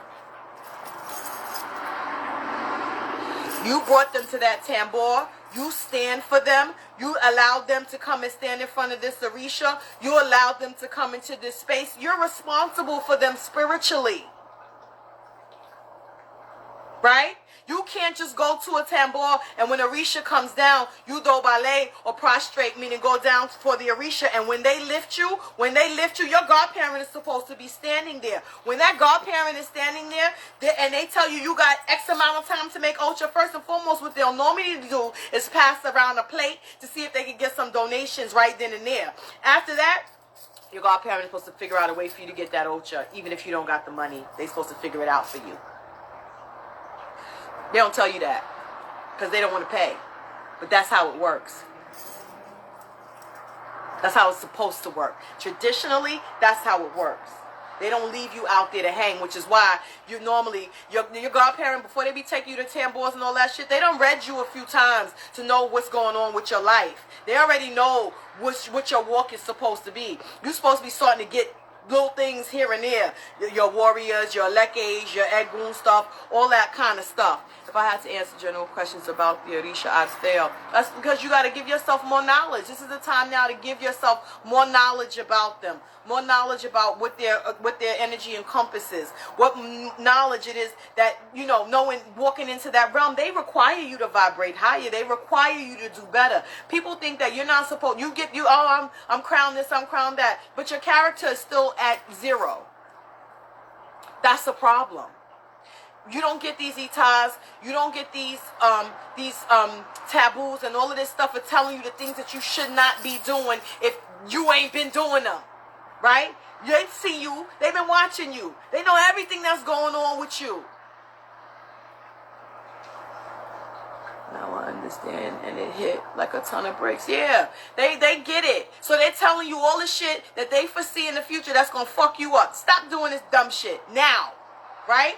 Change has to be made. You're a newborn after you make Ocha. You're relearning life again under new freshened eyes, under a new crown, under a new head, under a clarity and an abundance that you're supposed to be growing with this energy of nature. So you're supposed to be growing and as nature grows, right? You ever see those videos sped up of a flower or a plant blooming? That's the trajectory in which you're supposed to be going, moving faster than what you've been moving. And they're telling you the things that you're supposed to avoid and the things that you're supposed to be doing. It is up to you here in the States. That's what that first year in white is about.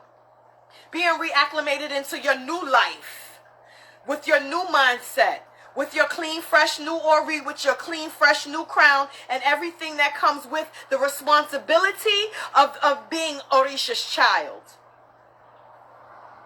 People get these crowns and think they can go back doing all the same shit they was doing. Popping pills, snip. Like, are you dumb? I don't care about your crown at that point. You're still a fuck up.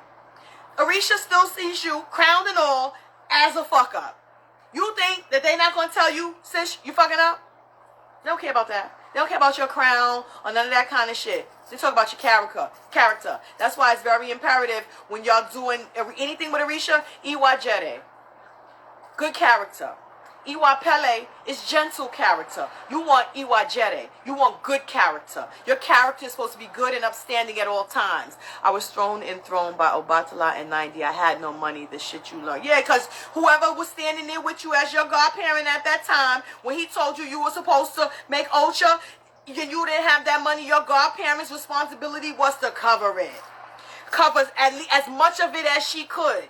And when in those situations, what they'll usually do is go to the different houses and within the community to figure out how can we get this done with the least amount of money. Because it's called for. They demanded it and they need it. So when they don't do that, that godparent gets it. Gets it. They not going to tell you, but when you notice that shit start crumbling in that person's life, this is why. They're not being obedient to spirit. They're not being obedient to their own Ocha. Problematic. They filled the basket. Yeah, and then nothing was ever done. They were supposed to go beyond that. She was supposed to pay for that. You were supposed to give what you could, but she was supposed to figure it out so that you could get it done the way you need. Yeah, they don't tell you that shit. That's fucked up. Because she should have been reading you before that, before she even took you in there. She should have known that Orisha was calling you and that you had to make Ocha now. You know what I'm saying? There's a different read. When you get divinations and you go to Ifa, or even if you go to a Santaro or a priest or a priestess, there's a different Odu that comes up when they say you're supposed to make Ocha. Okay, yeah, that's one Odu. You got to make Ocha now. That's a different Odu. Right? So if she got that Odu and if he dragged you up there, she had to have seen something that said this girl is supposed to be making Ocha.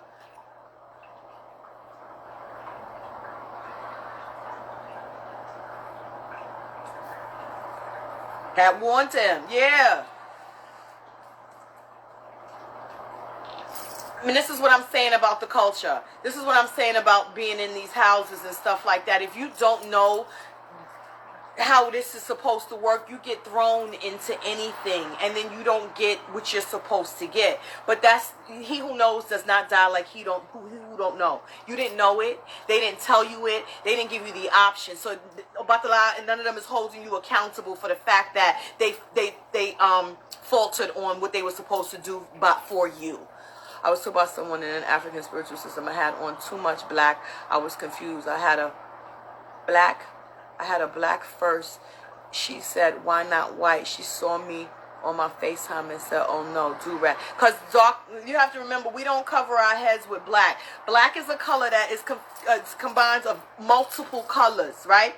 What's in darkness? Everything resides in there. We need light, white, bright colors. There's nothing, white is just white. There's no other colors that can come out of the color white except for white, right? So we need a clarity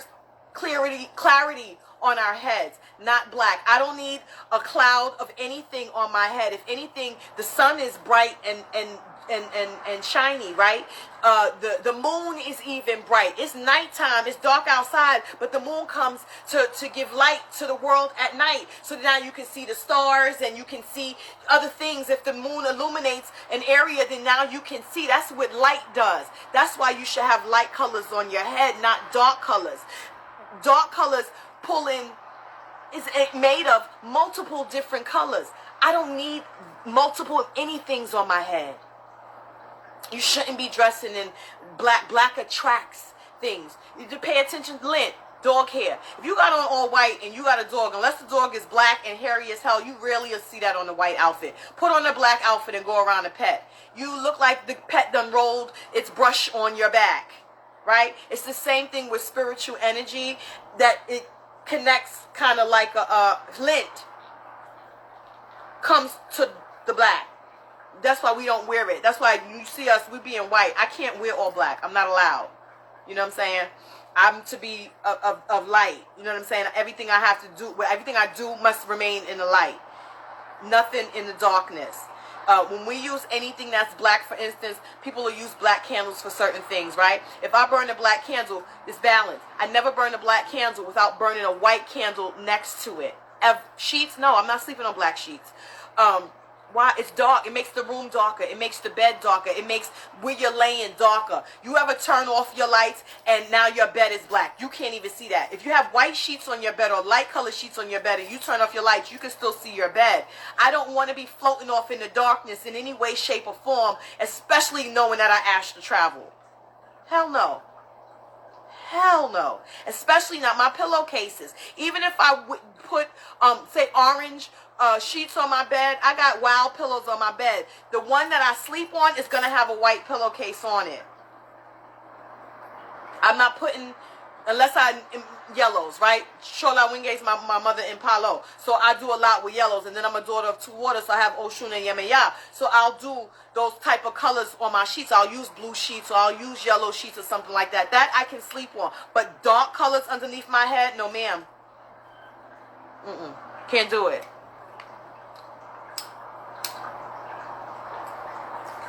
No, that ain't good for you. So no pitch black rooms. We use night lights. I don't care how old we are. We can jazz them out. Sneakers are fine. We're talking about your head and your body. So if you have on black pants, everything else needs to be a lighter color. If you have on a black shirt, everything else needs to be a lighter color. We're not doing black on black on black. No. Yeah, it affects your daily life. You are more aware. You don't have to wear black at a funeral. I don't wear black to funerals. I'll be in straight white at funerals. I will wear the lightest. I have worn a white rag on my head, beige top, the lightest blue jeans I had, and some beige shoes. That's lightness on my body. Just because I'm not in black, does that not mean that I feel bad or I'm not mourning that person's death? Absolutely not. I don't wear white to funerals. Never. Yeah, no. Who told you have to wear black at funerals? Oh, it's because we're mourning. You can't be mourning in red and purple, yellow, green. How I feel is how I feel. When I go into this place where they keep dead bodies and spirits and all types of downtrodden energies, I'm not going to sit there in black knowing that black absorbs everything. Everything. No, especially not on my head. I don't need anything absorbed to my head but light. That's old school. That's right, baby.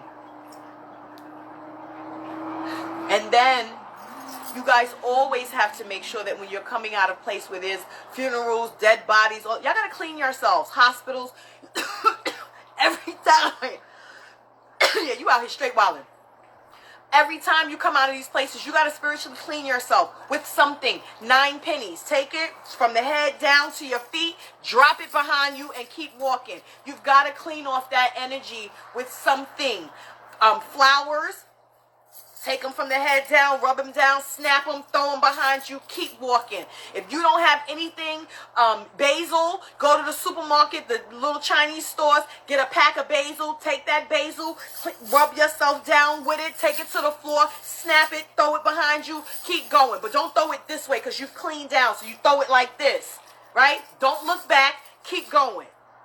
You've got to clean yourself at all times. I keep a bag of beans in my bag. I keep toasted corns in my pocketbook. I keep cascarilla efun in my bag all the time. And I make sure I keep change in my pocketbook, because if all else fails, you clean with some coins. Take a handful of pennies, a handful of coins, and clean yourself. Drop them, bang, go. Slap your face with a Slim Jim. Right. So y'all have to make sure that y'all keep your cleansings up to par. Downtrodden energies, homeless people, these type of energies, the funeral homes, hospitals, nursing homes, places where there are dead people. Clean yourself when you leave. My mom works at a hospital. I gotta get her to start cleaning herself when she gets out. Yes, she can make up a little spray bottle of something, right? Put a little cascarilla, some holy water, some fresh water if she can't get no holy water. Add a little bit of 1800, some Kananga water, some rue, and some basil. Put that bitch in a bottle, or boil it first, strain it, put it in a bottle. You want to add something of alcohol to it. So 1800 cologne has alcohol in it. The Kananga water has alcohol in it, because those are perfumey. The bay rum has alcohol in it, because that's perfumey kind of cleansing.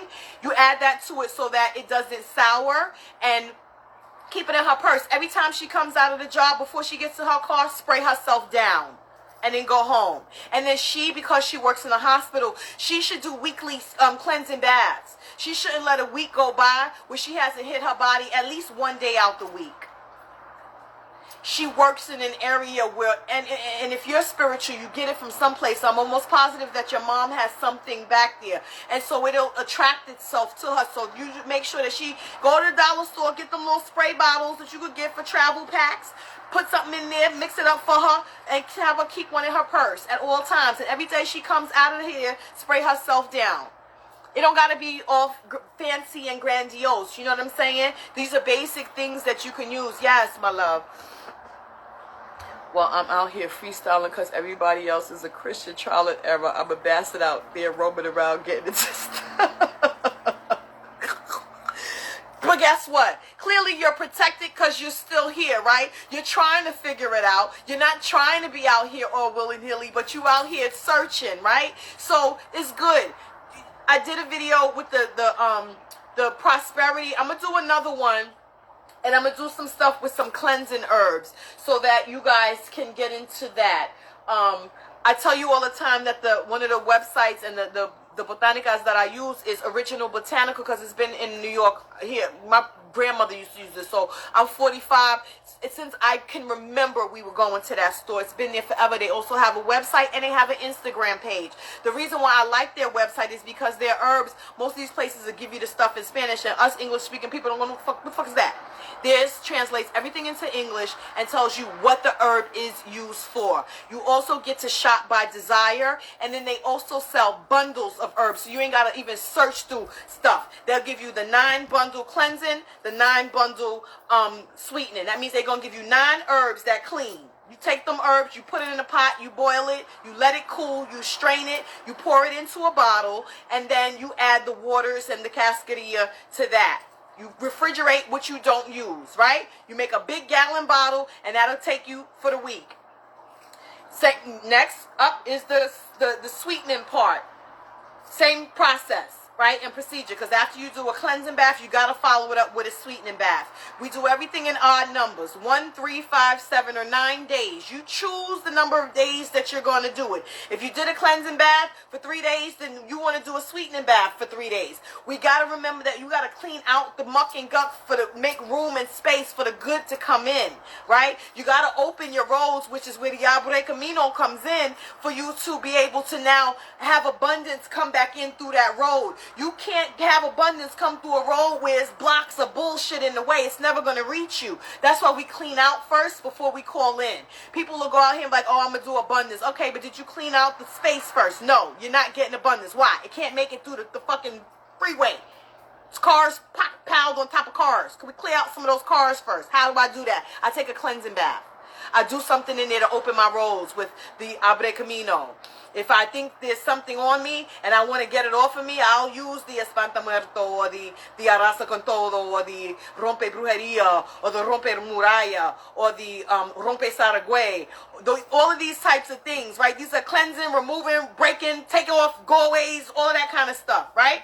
Rue is a very powerful herb which acts as it's a dual herb. It works both for cleansing and for sweetening. It is how you invoke the herb, how it's going to work for you. So you got to know what you're using to know how to make it work for you, okay? This is where our notes come into play. This is where our studying comes into play. You got to start putting into action now the things that you have been studying and learning all of this time. I want you guys to get into the habit of doing that. I want you to look up, it's Kananga, Kananga, Kananga water. All of these things you can get from any botanica. Any Amazon sells this shit now. You know what I'm saying? All this stuff you can purchase online. Remember, when we're doing black candles, the only time we burn this is why I burn black candles. If I'm burning a black, remember I'm always burning, if 7-day black candle, it's a 7-day white candle. If it's a little black candle like this, then it's a little white candle like this. I need balance when it's burning, right? We burn the black candle so that it reveals what's hidden.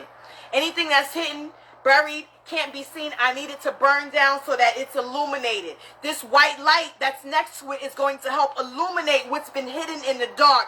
And once it's brought to the surface, I need the light to help me to process and deal with what's been dug up. We got to know why we do certain things for it to stick, for it to work to its fullest capacity. And that is where you guys have to get into learning the whys, why we're doing this. You get readings, you get divinations, you get information. I want to hear whys coming out your mouths. Okay, you told me to do it. Why? To go on the boat with her with the white candle, correct? The black candle can go on the boat with her with what boat? Huh? Whose boat? Girl, what you talking about? Both of them. Oh, it depends on where you're doing your service at, right? If you're doing a service, listen, when I do that type of stuff, normally it depends on who I'm working with, who I'm asking to watch the light, right? If your boveda is the place that you do the extra work, you put it not next to your 7-day candle. These are 2 separate candles that you're using. Right? 2 separate candles that you're using. But if I'm asking for clarity and things like that, I'm not going to put it on my boveda. I'm going to put it where my ancestors are. Right? I know that I got the most protection with my own line. I know that if I need to dig up things that are buried, they know their secrets better than anybody else. They know my secrets better than anybody else. They know my lineage's secrets better than anybody else. They know what they've done. They know what's been hidden. They know what's been hushed down. So if I want something to be revealed to me, I'm going to take it to my ancestors. So that's where I'm going to put my candles at. I'm going to put it by my agoon. My ancestors. That's where you should be putting yours. I don't need to see stuff that's been hidden from different lives. I don't give a fuck about no other lifetime right now. I'm dealing with this right here, right now. I'm here in this life right now. I need y'all to tell me the shit that's affecting me here in this life right now. Y'all are watching me. Y'all are walking me. Half this shit is y'all fault. Tell me in this right here, right now. Ancestors. That's the safest space for you. Because they'll watch the candle as well. You're welcome, my love.